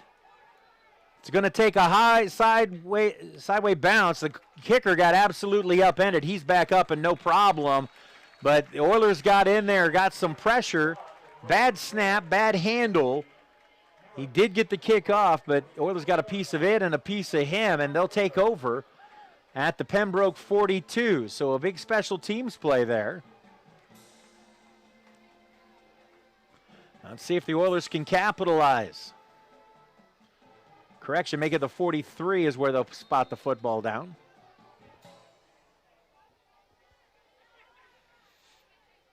One wide out to the near side, 2 to the top. Handoff to Lynch. Starts it out and squirts his way out close to another 10-yard pickup. Going to spot him down at the 34. So call it a pickup of 9. 2nd and 1 coming up for the Oilers.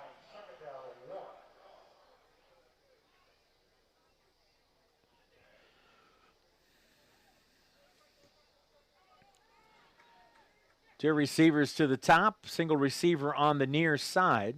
That's Jacob Brown.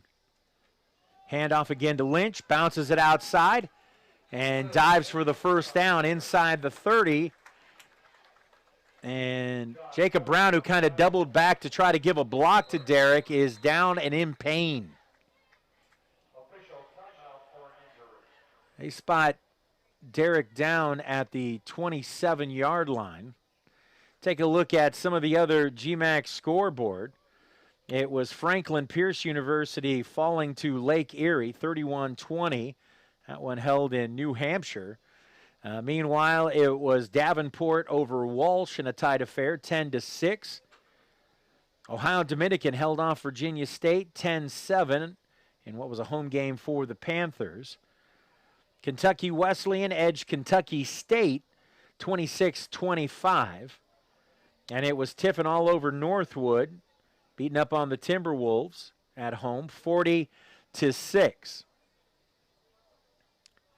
Our score 21 apiece, and the Oilers driving here. Jacob Brown still being tended to. Meanwhile, haven't heard any word on the Indianapolis-Hillsdale game. That got underway at 7 up in Hillsdale.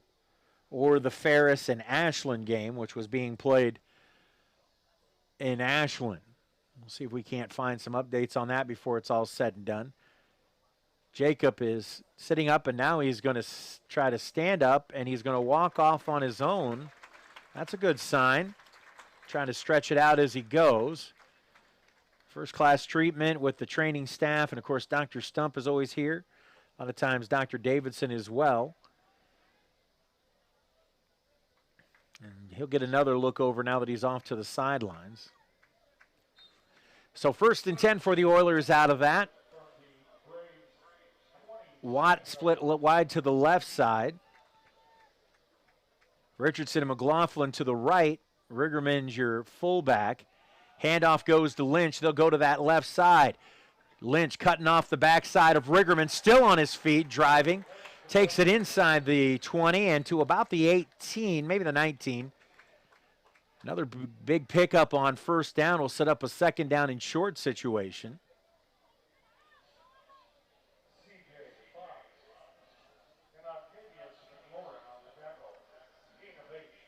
2nd and 2. Lynch, I think he might be over 200 yards now.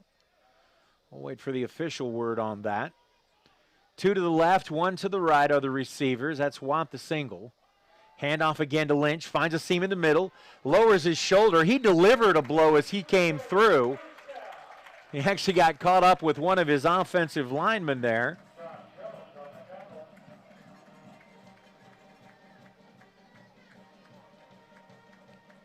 Change out some receiving personnel. Tanner Schrader checks in. Oilers have it 1st and 10.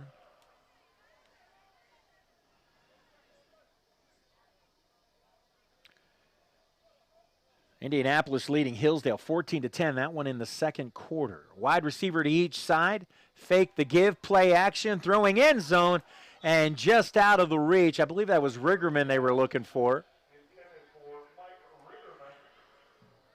Riggerman had a touchdown last week at Ferris for Finley. And, of course, that play, sneaking that fullback / tight end out of the backfield and into the middle, has been a staple of this Oiler offense for quite a while. 2nd and 10 now. Really 2nd and goal from the 10.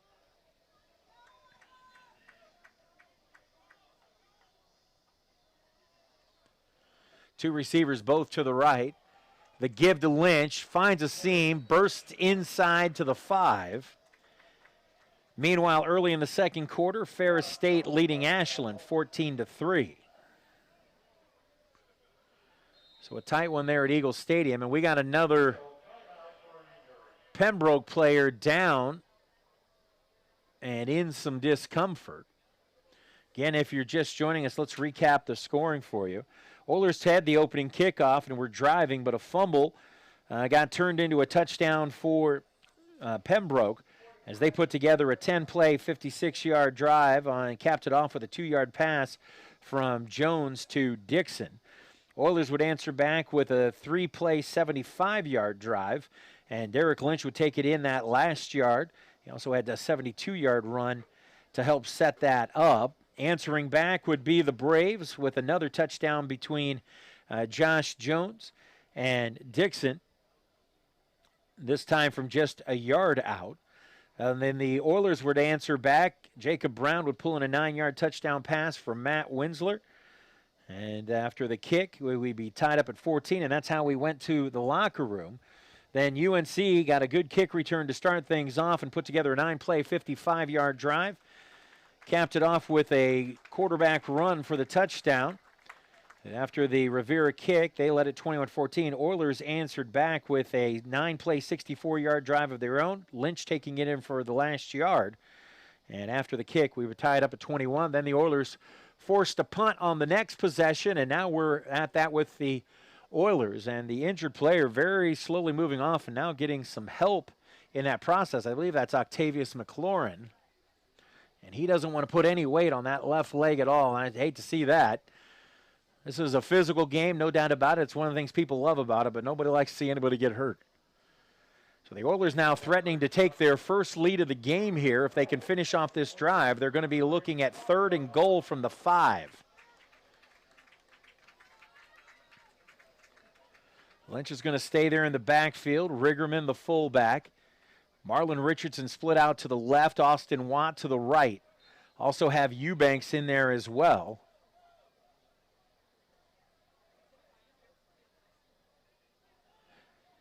Riggerman on the left end of the line. Eubanks, the fullback, in the backfield.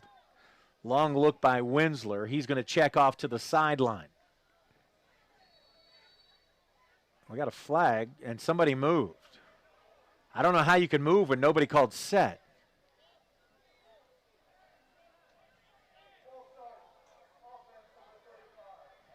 They say Mike Riggerman moves, so now it becomes 3rd and goal from the 10. The Oilers were changing the play, so nobody had really come set.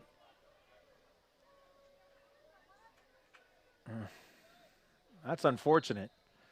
That's going to change a lot of this. Turn this into a 3-receiver package. McLaughlin and Richardson to the right. Watt by himself to the left.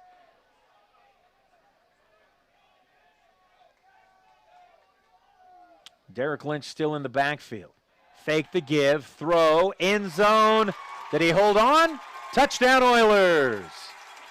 That's very similar to the play they ran with Jacob Brown for the touchdown. But I think it was Mike Riggerman who, again, is the one who's the beneficiary. We'll wait for the official word. It was a big mass of humanity there.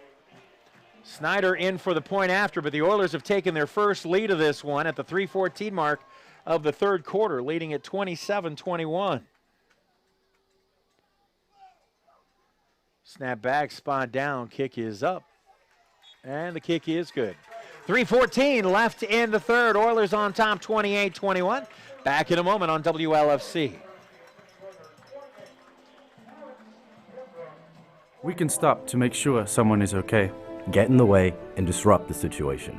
Notify an authority. Or walk them home safely. We can change the language around rape. We can make campuses safer for our teammates, our friends, and our classmates. We cannot be bystanders. Taking action isn't always easy, but it's on us to intervene. Because we can. Learn more and take the pledge at itsonus.org.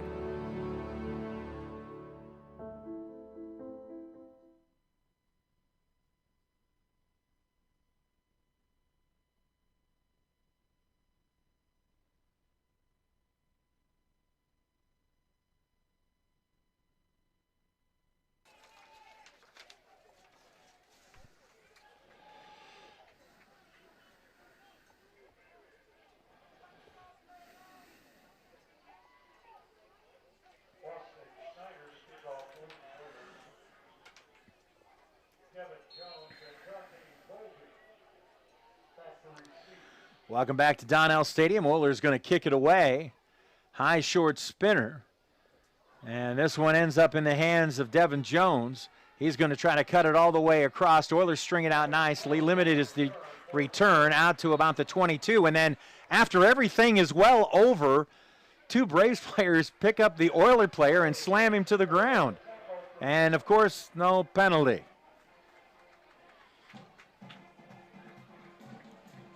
So, second touchdown pass of the night for Matt Winsler, this time to Mike Riggerman, has the Oilers in front for the first time. The Oilers have 2 through the air and 2 on the ground. In case you were wanting to keep track, yes, Derek Lynch is at 222 yards and a pair of touchdowns on the night. 3:08 left here in the third, still plenty of time. Two receivers to the right, single receiver on the left for the Braves. Handoff, power sweep to the near side. Oilers wrap it up and drop it for a loss of a couple, maybe a loss of 3.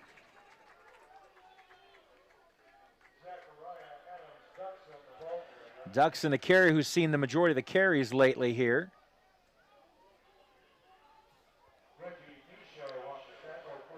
And several Oilers in there, including Michaud and Spire. So 2nd down and 13. 3 receivers on the top, 2 receivers on the near side. Back looking is Jones. Lets it fly, has a man, complete. And brought down right around the midfield stripe. And again, Coach talked about it in the pregame. This is a quality quarterback. His experience, his leadership, his confidence. And he didn't waste any time. And you leave a receiver just a few yards open, he's going to make you pay. And all of a sudden, at the Oiler 49-yard line,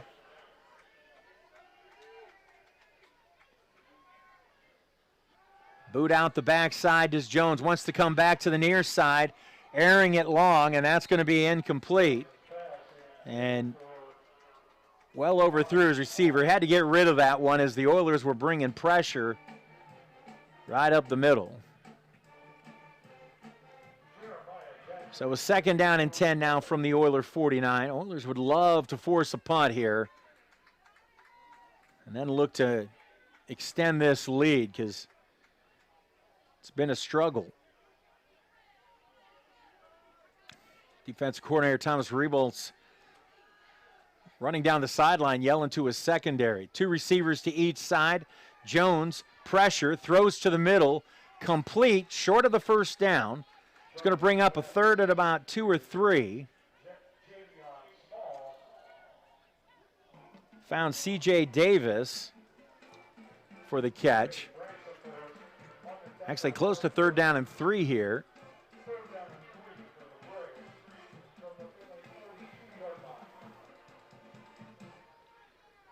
Well, they'll change out, swap some linebackers.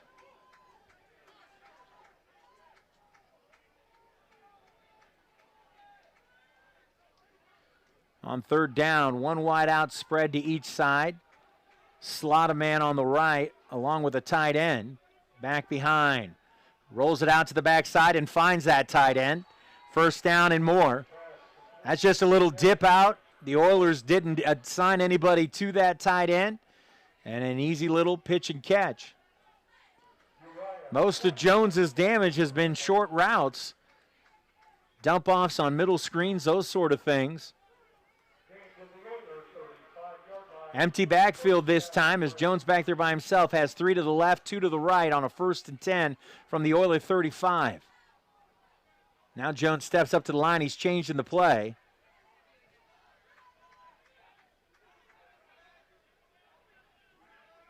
Straight drop, pressure in his face, throws the screen, dropped. That's going to be incomplete. Tried throwing it to his back out of the backfield.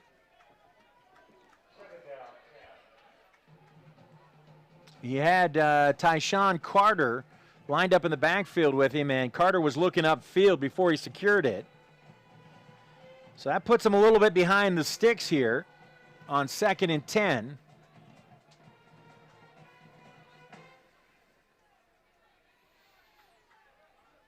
Two to the left, 1 to the right. Fullback up, tailback behind to the right. Straight drop. Jones looking, lets it fly, and knocked away. Good coverage that time for the Oilers. On the coverage was Rashad Craig again. Rashad had a nice one earlier in the half. And Oilers starting to get some things figured out, I think, in that secondary. Bring in Michaud and Basenji on that defensive front on a 3rd and 10. This is about getting some pressure on Jones and not giving him some time.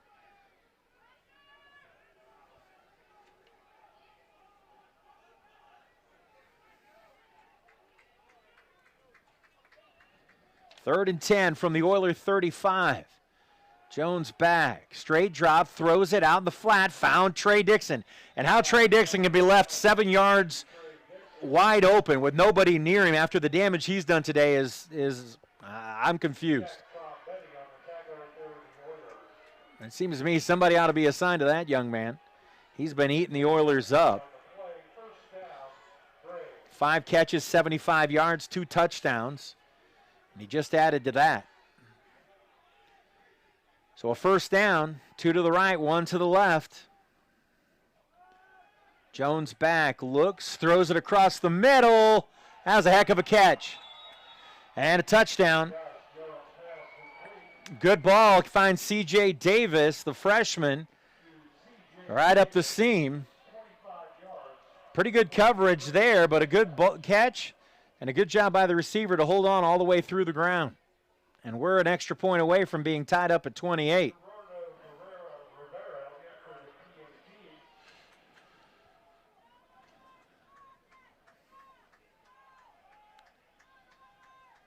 Snap back, spot down, kick up, and kick is good.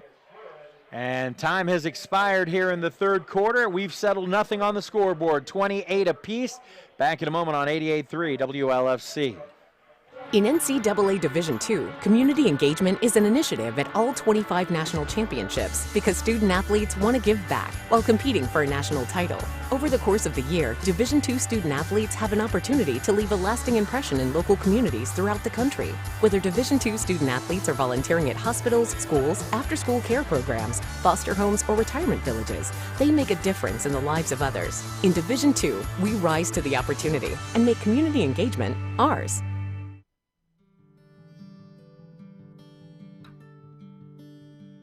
As Division II student athletes, we are committed to being our best. Division II National SAC is proud to partner with the Sports Science Institute to play a role in the cardiac safety and health of student athletes. Although many student athletes with heart conditions live healthy, active lives, up to 10 NCAA student athletes die.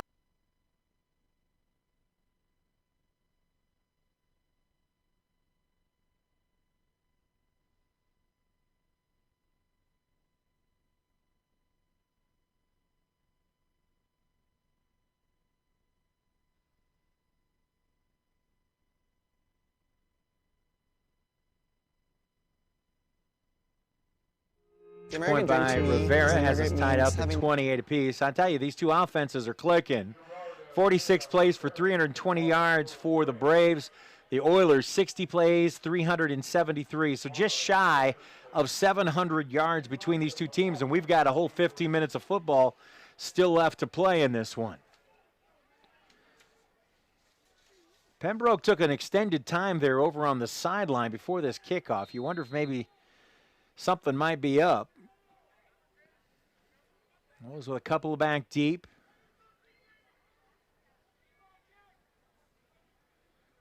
That looks like a different kicker. Well, they'll blast away the same.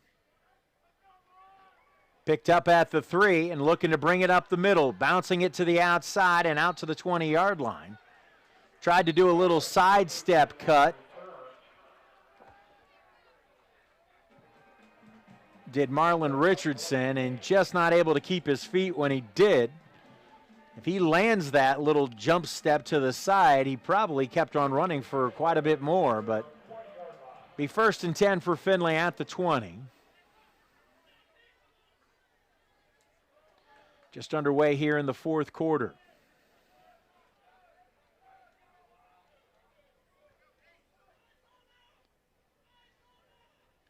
Oilers on 1st down. Give to Derek Lynch, who's over 200 yards here in the first 3 quarters, but a good tackle out on the end. Goes for no gain on that run. John Jones came all the way up from his safety position to get in the backfield there and cut that down.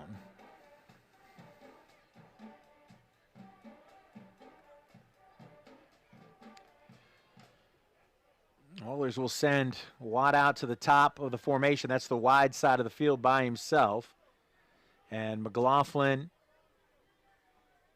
And I think Richardson on the air side, bring McLaughlin in motion. He'll take the jet sweep. He finds a seam, and boy, he almost busted that for the house there. He does take it across the 25 out to the 27-yard line, close to the 28. So call it a 3rd down and 2. They will spot the nose on the 28. So 3rd and 2 coming up for Findlay.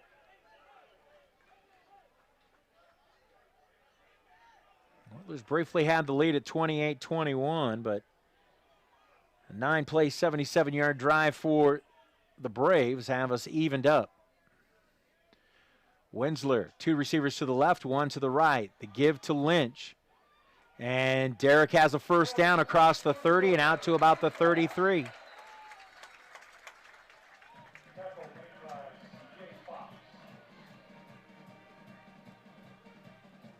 Fox on the stop for the Braves. Now, I guess these things go in cycle. His helmet came off, so Derek's going to come out for at least 1 play. Looks like Aiden Eubanks will move to the tailback position. We talked about the shortage at running back tonight. Part of the reason Derek's getting so many carries. 2 to the right, 1 to the left are the receivers. Winsler play action fake, throwing, looking long, up the field. Did he get a foot down? Yes, he did. Marlon Richardson just went up above. The cornerback had good coverage, but never turned back towards the football. And Marlon just took the jump in the air, pulled it in over his head, and got at least 1 foot in. And the Oilers are knocking on the door again at the Pembroke 37-yard line.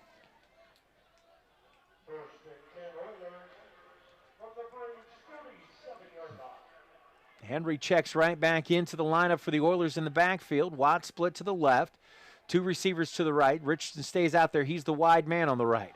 Handoff. And pushing the line again is Derek Lynch. Takes it inside and down to about the 31.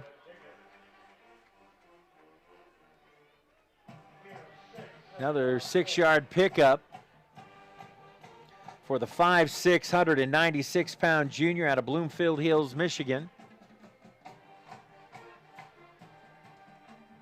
It's the 2 receivers set to the left this time. Eubanks is the fullback up. Lynch stays as the tailback. Play action, quick throw. Watt not able to hold on, and it squirts into the hands of a defender. That's going to be an interception, but in reality it's a fumble. That was right in the breadbasket of Watt, and as good as his earlier catch was, that's one he'd love to have back 100 times. And you hope this doesn't repeat, because this is right about the same part of the field where in the first half, Eubanks fumbled the football, and Pembroke took it down and scored the opening touchdown of the game.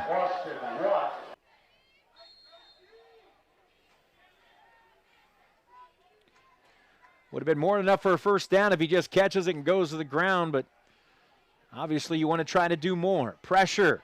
Jones lets it fly. Man again, wide open. Nobody anywhere near the receiver that time. Tyshawn Carter. Oh, they say incomplete. They say he went out of bounds and then came back in and then caught the football. So wipes out the big play for the Braves. And the Oilers catch a little bit of a break there because Carter had come loose.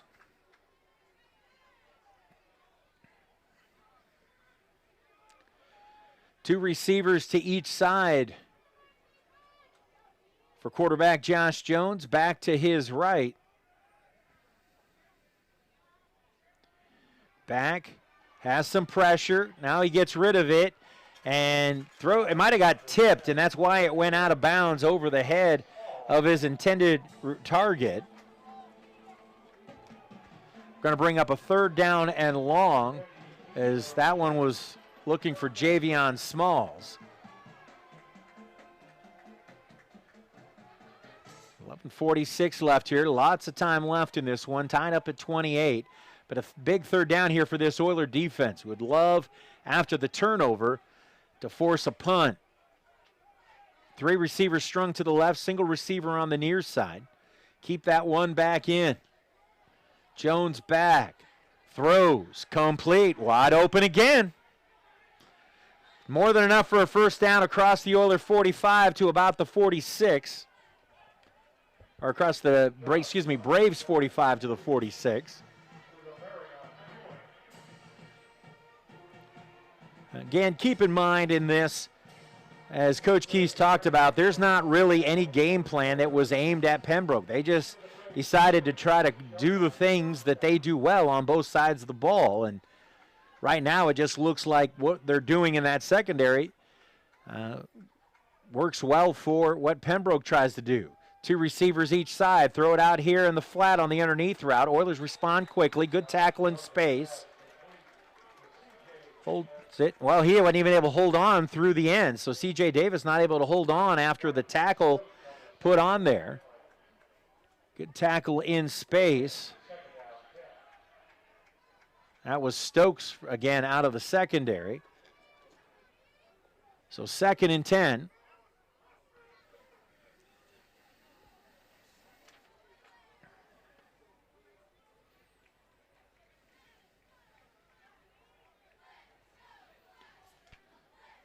Two to the right, 1 to the left. Flush from the pocket. Now Jones has some. Now he's going to go ahead and throw the check down. Complete for a first down. Found Smalls and moves the chains. And again, that experience and savvy of Jones pays off. Schwemley gets the stop, but not before the first down. And now they are in Oiler territory at the 43.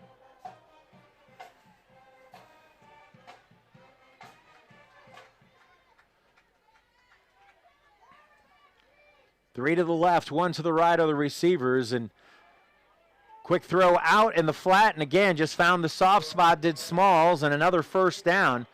The Braves have really all but abandoned the running game at this point, and they're just going to dink and dunk the Oilers down the field.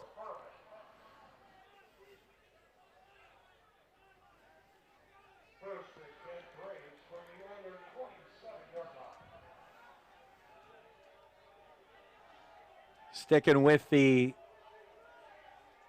5 receiver package this time. 3 to the left, 2 to the right. Empty backfield for Jones. This one may be who has the football last. Throw the little screen out of the backfield, and heard the footsteps coming that time. That was Carter, the intended target, and he heard the footsteps coming because the safety was bearing down and was going to light him up, and he probably did the right thing in going ahead and letting that thing fall incomplete. 2nd and 10.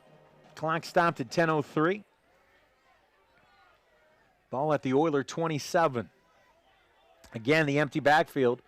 3 to the left, 2 to the right.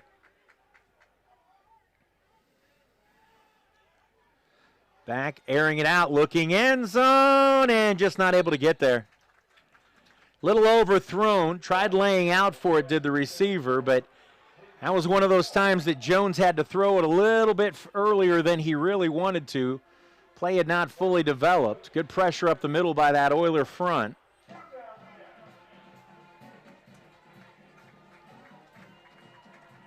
Again, Oilers at Southwest Baptist State next week. 3rd down, this has been a difference maker here. Through 3 quarters, the Braves were 6 of 10 from 3rd down, which is pretty doggone good. And now they might be burning a timeout. And they will. Timeout taken by the Braves on a 3rd and 10 with 9:57 left in the game. We'll be back in a moment on 88.3 WLFC. Being a champion takes more than skill, more than endless drills, more than using your head. Being a champion takes the heart to give it your all, the agility to thrive from any angle, and the relentless drive to be the best. Welcome to Division II, where the pursuit is yours to create. And the question isn't, can you do it? It's will you?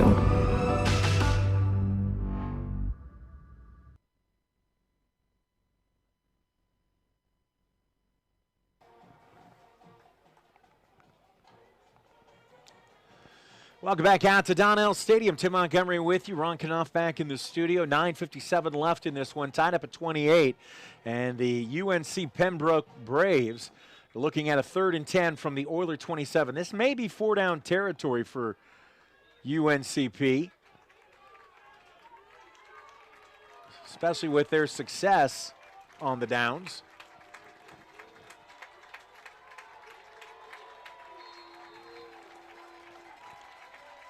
Going to stick with the empty backfield. 3 to the left, 2 to the right. Jones set something up to his offensive line. Surveys it. Oilers showing pressure off the near side end. They back out of it. Jones has time, throws across the middle on the drag. He's not going to get the first down. It's going to be at the 20, but it's going to be a 4th down and short. I think the Braves might go here on 4th and short.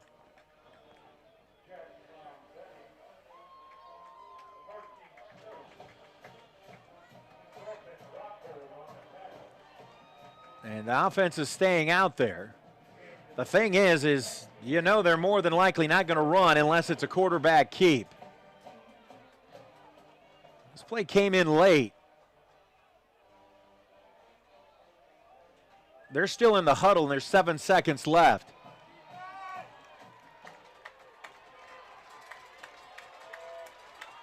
Wow, I don't think he got that off, but they're going to let it go. Airing it out, wide open in the end zone, but he's not able to sink it in. And the Oilers hold on 4th down and force the turnover. What? Where's the flag? Oh, there's a flag back at the line of scrimmage.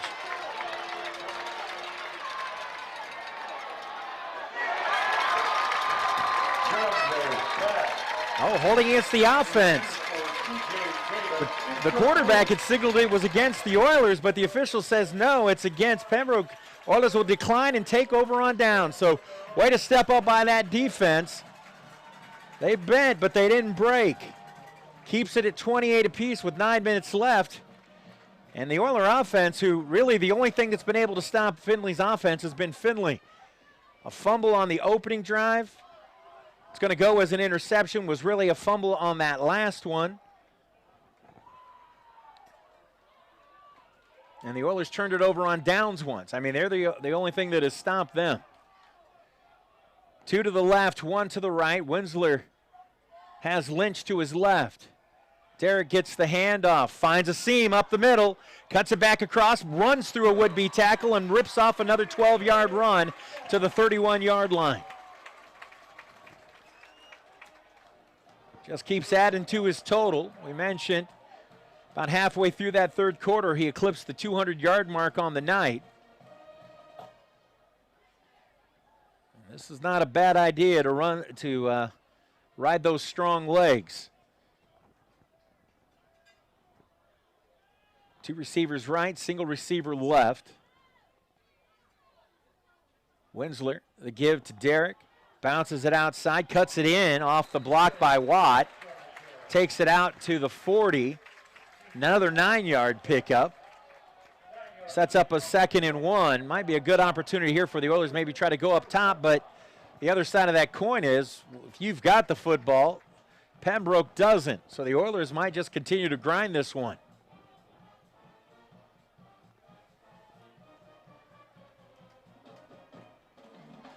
Two to the right, 1 to the left.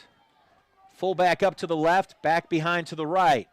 Derek will get the handoff, has the first down and more as he takes it across the 45 to the 46. And again, a little pushing and shoving after the fact. Logan Bailey and one of the Braves players having a discussion about current foreign policy and disagreeing vehemently. So 1st and 10 for Finley, and again, not in a hurry, and you can't blame them. Clock continues to run, 7.5 minutes left, tied up at 28 between Finley And the University of North Carolina at Pembroke. Give to Lynch. And Lynch up the middle. Another 4-yard pickup. Brings up a 2nd and 6. Tell you what, Derek Lynch has been such a workhorse tonight. I find myself wanting to say Derrick Henry half the time. Certainly not the same body type, but I'm telling you, the same kind of result. Austin Watt out to the left. McLaughlin and Richardson to the right. The give again. Derek looking to get the corner turned. Does. Stiff arm right around the 45. Where are they saying he stepped out? Depending on the spot here, the far side has him spotted at a 1st down, but the near side I think is going to have him a yard shy. And the near side is where he ran out. So 3rd and 1 here. Now, not to be negative, but this is the one situation where the Oilers have had trouble running is on these 3rd and short situations. Update some scores at the half. Ferris leads Ashland 17-3. Also at the half, Indy leads Hillsdale 21-10. Oilers want to talk it over on this 3rd down. And while we got time, let's go ahead and take a look at the other scores from earlier today. Lake Erie gets the win over Franklin Pierce University up in Ringe, New Hampshire, 31-20. Meanwhile, Davenport went to North Canton and edged out the Walsh Cavaliers 10-6. Ohio Dominican Panthers were at home and in a defensive struggle held on for a 10-7 win over Virginia State University. A battle of the Kentucky schools. Kentucky Wesleyan gets the better of it. Kentucky Wesleyan 26, Kentucky State University 25. And it was all the Dragons over in Tiffin as they handled Northwood by a count of 40-6. Here, 28-28 is our score. Update some other numbers. Derek Lynch now at 268 yards. A couple of touchdowns on the day. That's got to be closing in on something.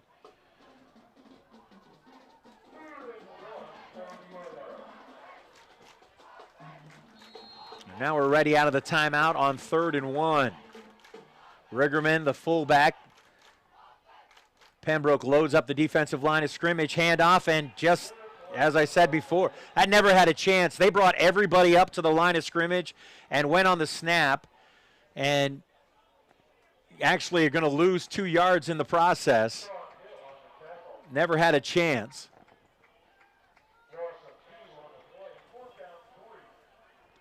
So now a 4th and 3 situation. The clock running under 6 minutes. And a lot of thinking going into this, and now you wish you hadn't burned that time out on the previous play because you might want to talk this one over a little more. Richardson, the lone receiver, out to the top. That's the wide side of the field. 2 receivers on the near side. Again, showing pressure up the middle of the Braves. Pooch kick. Hop, skip, and a big roll, and it goes into the end zone again. That one did the exact same action as it did back in the first half when the Oilers did it.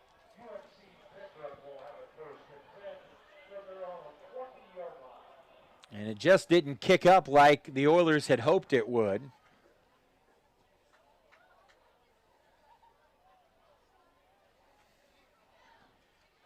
And so now with a tie ball game and 5:34 left, the Braves now with the chance to try to steal this one late.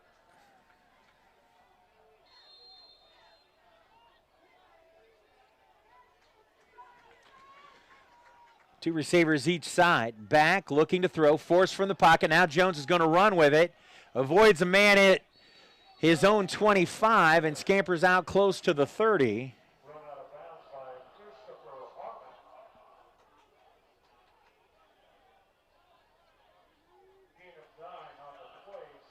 Picked up 9 and sets up a 2nd and 1.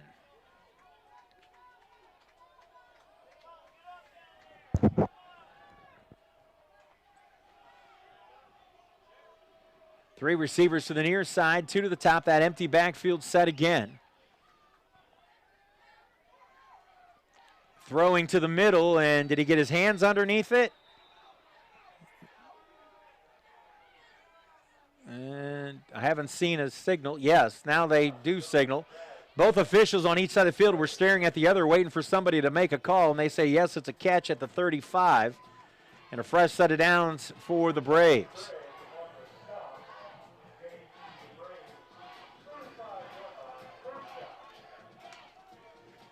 Three receivers to the left, two to the right. Again, as I said on the previous drive, they've essentially abandoned the run. And with the way the Oilers have defended it, you can't blame them. Throw it to the man cutting across, breaks a tackle, breaks the second tackle, and pushes it out for a pickup of about 8, maybe 9. Well, now they're going to go ahead and say he got all the way. Well, that's a generous spot. There's no way he got to the 45, but that's where they're going to spot it. Linesman way out of position.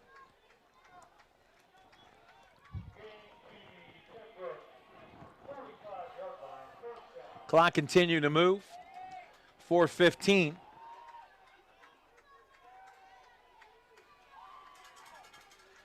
Two receivers to each side.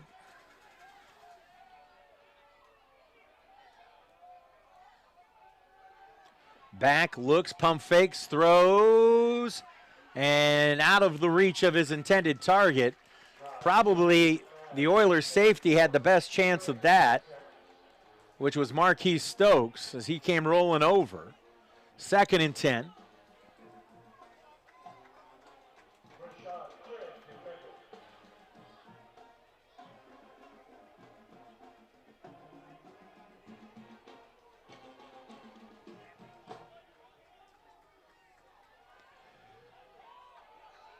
Two to the near side, 3 to the top. They stay in that empty backfield set with quarterback Josh Jones. He's back. Pressure comes late. He takes the shot, but he delivers the football first for a short pickup to the 48 of Pembroke.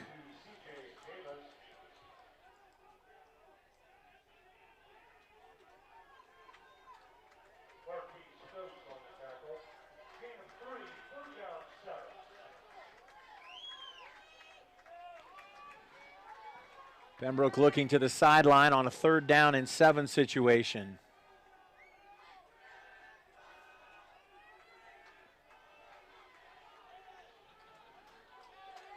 Three to the left, 1 to the right. Now they'll bring a back into the backfield on 3rd and 7. But Jones looking to throw again. Pressure. He's going to be flushed from the pocket. Throws complete. Dropped immediately, but it's enough for a 1st down at the Oiler 44-yard line.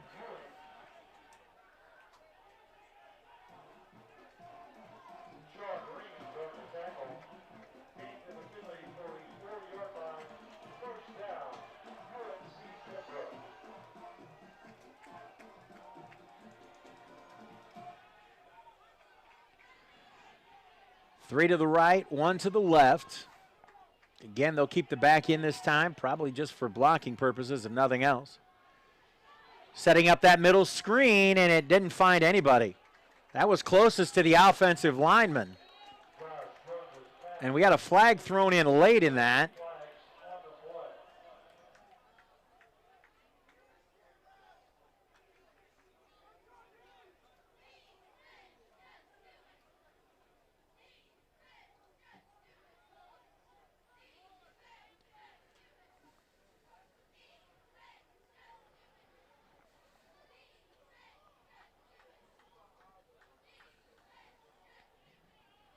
We talked about how we were closing in on possible record stuff here.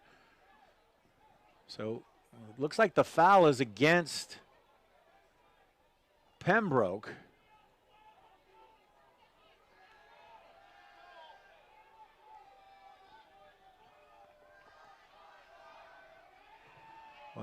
Now there seems to be some confusion. So illegal touching is going to be the call. Oilers will decline it. Take the down. So make it 2nd and 10. Interesting on both sides of that.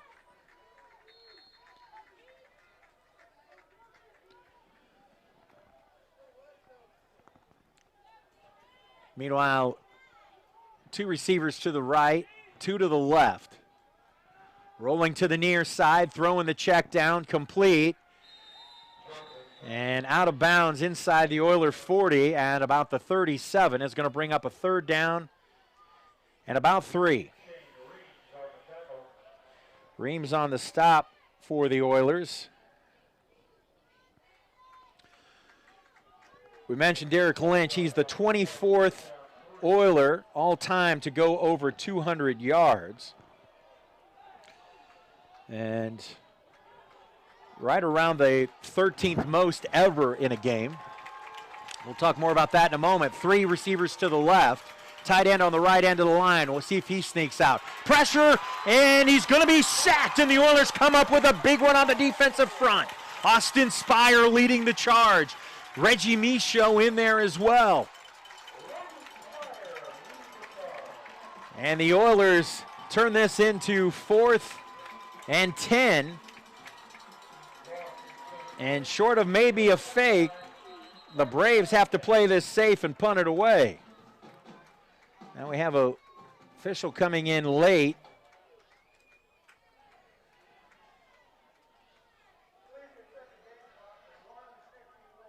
Oh. Why are they setting it to 1? Okay, so apparently a clock didn't get started right or something. So less than 2 minutes remaining in this one.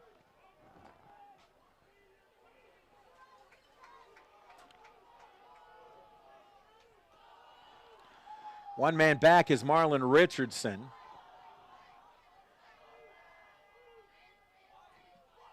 Punter blasted. Fair catch is going to be called and made at about the 11 or 12 yard line. So going back to what we said, Derek Lynch, the 24th Oiler to go over 200 yards. And that 222 that he's currently has him just a little bit better than Joel McDaniel, who did it against Mercyhurst in 07, and just behind Brian Benson, who did it against Malone at home back in 2018. And he's going to have a drive here. He might still be able to get involved in it. 3 receivers to the right for the Oilers. 1:31 left, tie ball game. Lynch gets the handoff, not much there. Well, he'll get a second effort and push it out to the 15. If you're wondering, Oilers still have 2 timeouts.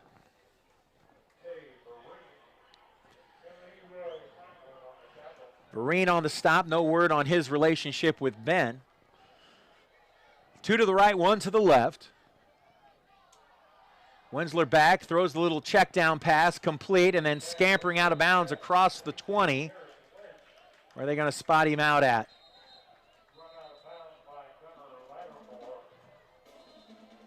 Looks like they're going to spot him at about the 21, just shy of the first down, and we've got a Braves player down injured. And they're acting like it might be a cramp over here on the Oilers sideline. The preliminary spot says it's going to be 3rd down and about 1 here.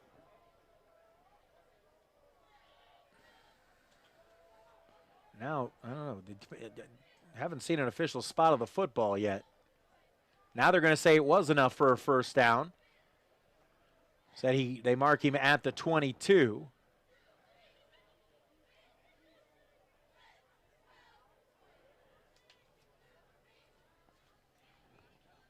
Our crack sports information department on top of this is this one's winding down with 1:02 left.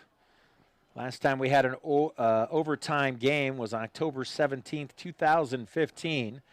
That was a game the Oilers won against Northwood, 37-34. On the back of his leg is Devin Jones, and that could be an impactful loss if he's not able to shake it off. He's holding the back of his thigh almost like it's a hamstring kind of a situation.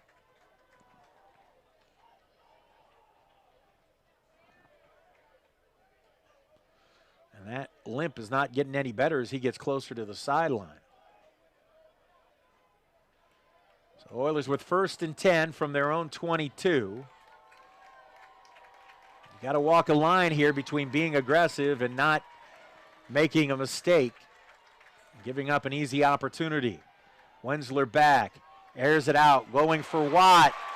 Did he hold on? He held on. Did he get in a foot in bounds? No signal officially. Now they're moving the sticks on the far side. And they're going to say he came down in bounds, so the clock needs to run as soon as they set the sticks. Got it out to the Oiler 44. Now they're running the clock. 51 seconds and counting. Two receivers to the top, one to the near side. Lynch to the left of Winsler. Back, steps up, throws, complete to Riggerman. And he'll scamper out of bounds with 40 seconds left, close to another first down. Looks like he's about 1.5 yards shy of that first down. But they are into Pembroke territory at the 47.5.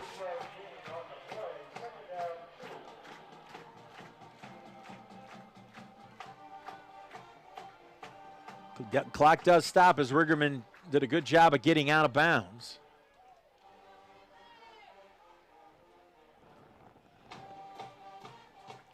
Three receivers right, single receiver to the left. Handoff to Lynch. Has the first down and a little bit more as he scampers out of bounds, close to the 40 of the Braves. 35 seconds left on the stopped clock.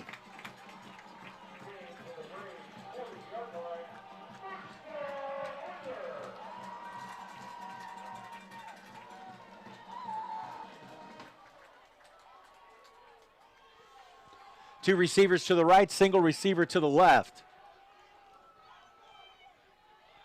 Handoff again. Lynch hammers the line and pushes to the 35.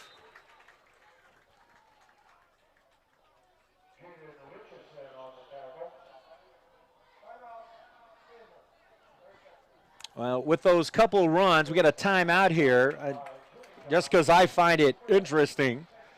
Those couple of runs by Lynch here on this drive have moved him past one of the all-time Oiler greats, one of his best days, that being Nelson Bolden. He ran for 224 back in 1980, and he's closing in on a big game that Joel McDaniel had back in 07 as well against Wayne State.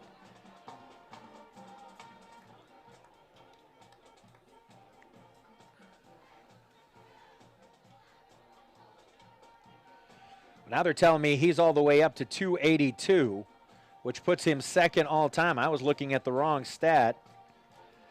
And 42 touches is also the second most. So the only person who's out there longer, and I don't think he's going to catch him today, Daquan Ford, back in 2013, ran for 331 against the Lake Erie College Storm. That last run just put him past Dana Wright, who went 281 back in 85 against Defiance. So Derek Lynch in rarefied air for certain, no matter how this one ends up. Two to the right, one to the left are the receivers. Out of the timeout on 2nd and 5. Winsler back, lets it fly, incomplete. Good coverage out there, was trying to get it into Watt again.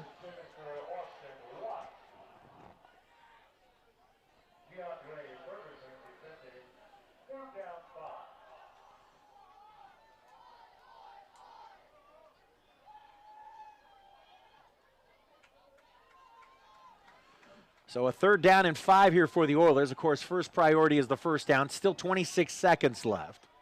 Oilers have one timeout remaining if they need it. Winsler, quick slanting throw is intercepted. Was looking for Marlon Richardson. He threw it a little wide, and Marlon took a different path. And now it's going to be the Braves who have 21 seconds to try to pull one off here.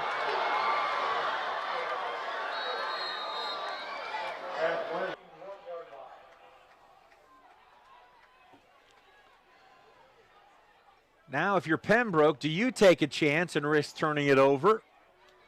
Or do you try to just get to the overtime?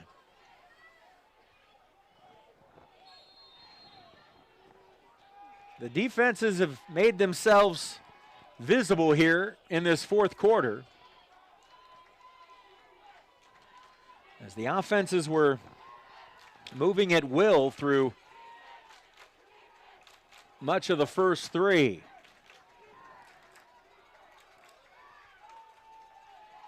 Back and looking to pass is Jones. Flush from the pocket. Now he's knocked loose. He's going to pounce back on top of it, though. Braves still have 2 timeouts. Are they going to use one?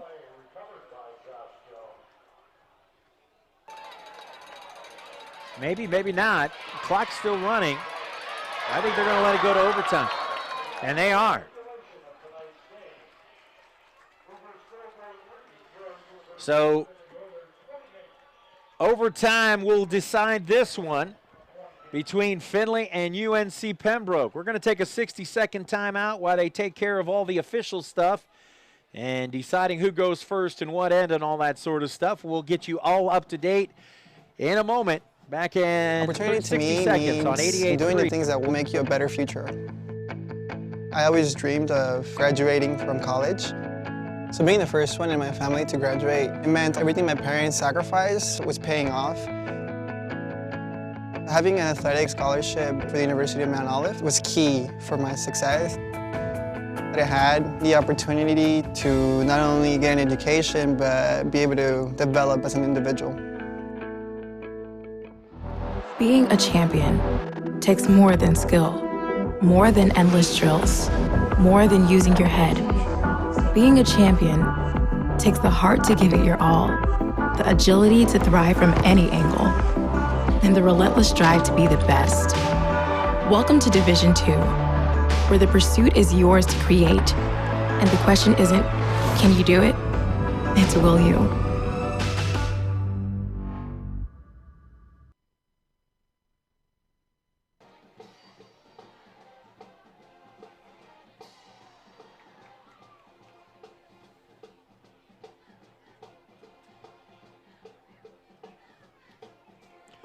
Welcome back out, Donnell Stadium, and regulation comes and ends with a tie score at 28 apiece.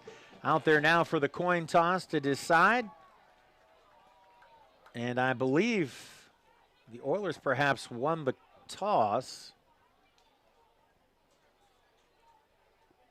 No.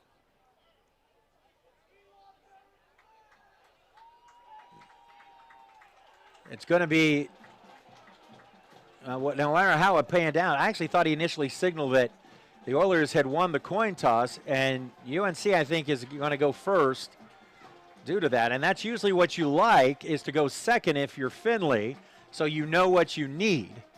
And if you can get a stop, then you know you can kick a field goal if you need to get the win. Now, they'll be heading into the north end zone.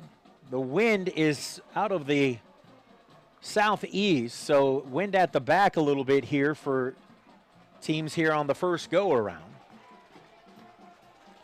If you're unfamiliar with how it works, each team gets opportunities from the 25. So 2 receivers and a tight end to the right, 1 receiver to the left, back in the backfield. Back on the play action. Looking is Jones. Throws and incomplete. High and behind his intended target, was looking for Davis. Sets up a 2nd and 10.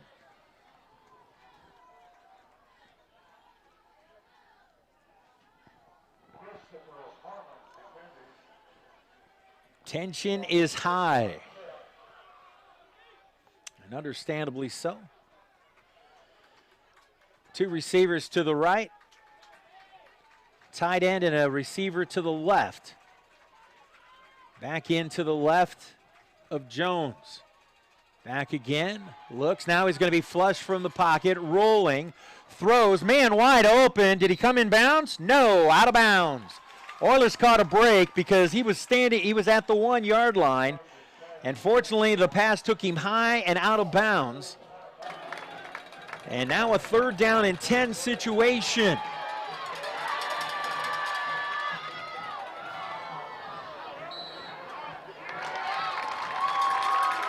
See, this is obviously 4-down territory. So see how they decide to play it. Do they try to get the first down right off the bat, or do they try to take it in 2 plays? 2 to the right, 1 to the left. Jones back, pressured, and he's going to be sacked. Back at the 34-yard line. And that's going to set up a 4th down and long here. And now the Oilers just got to keep them in front of the 15-yard line. Or outside the 15 if you want to look at it that way. This is obviously out of their field goal kicking range, I would assume. Maybe not. Oh, maybe it's not. They're bringing on the field goal kicker. So I underestimate him. Now he does have the wind at his back. This is Rivera, who's been perfect on the night on his extra point attempts. But this will spot down at the 42. So a 52-yard attempt here at Donnell Stadium. And they want a timeout on the UNC sideline to talk it over. Oh, drama, drama. Again, if you're just joining us, it's been a back-and-forth affair. Oilers briefly had a 28-21 lead, only to see UNC Pembroke come down and tied up at 28. Then the Oilers forced a turnover, and then we're putting together a drive, but an interception gave it back to the Braves. They were able then to run out the clock in the closing seconds. And so now we're in overtime. And the Oiler defense just stepped up with a gigantic sack to turn this into 4th and 19. And in what at least initially is potentially a 52-yard field goal attempt. And it appears that it's going to stay a 52-yard field goal attempt. They took the timeout. Again, the wind out of the southeast, excuse me. So across his back shoulders towards his left. Snap back, spot is down, the kick is up. It's going to be wide to the left. No good. Might have been a little short too, but that was a heck of an effort by Rivera. But it was going to be wide even if it had the distance. As we said, that wind cutting from his right to his left. And it got a hold of that one and helped send it wide, but I think it might have also been about 5 yards short. So now the Oilers will get their turn from the 25, and any points at all is a victory for the Oilers. And I don't know why. Got to think Derek Lynch is going to touch the ball a few times here. And if Derek runs it in, awesome. But worst case scenario, get it in. For those of you wondering, Austin Snyder's long happened last spring at ODU, a 40-yarder. Let's see if we can take that drama out of it. Lynch just named the player of the game, and understandably so. He'll get the handoff, try to pick his way, drives it for a couple to the 23. And just like the Oilers had a pretty good idea that the Braves are just going to throw it, the Braves have a pretty good idea the Oilers would prefer to just run it and run it with Derek Lynch.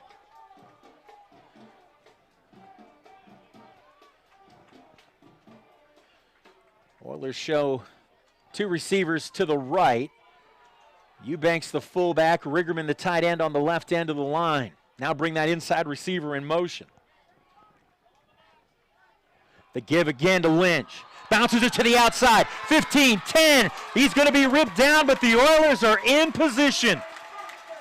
And it's more than enough for a first down. And Derek Lynch adds to his total. It's another, 15, 16 yards?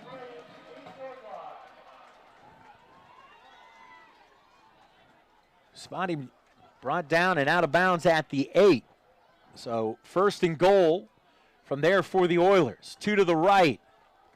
Bring that inside receiver in motion again. The give to Lynch. Finds a seam on the left. Still driving, still pushing inside the 5 and down near the 4. Going to be 2nd and goal from there.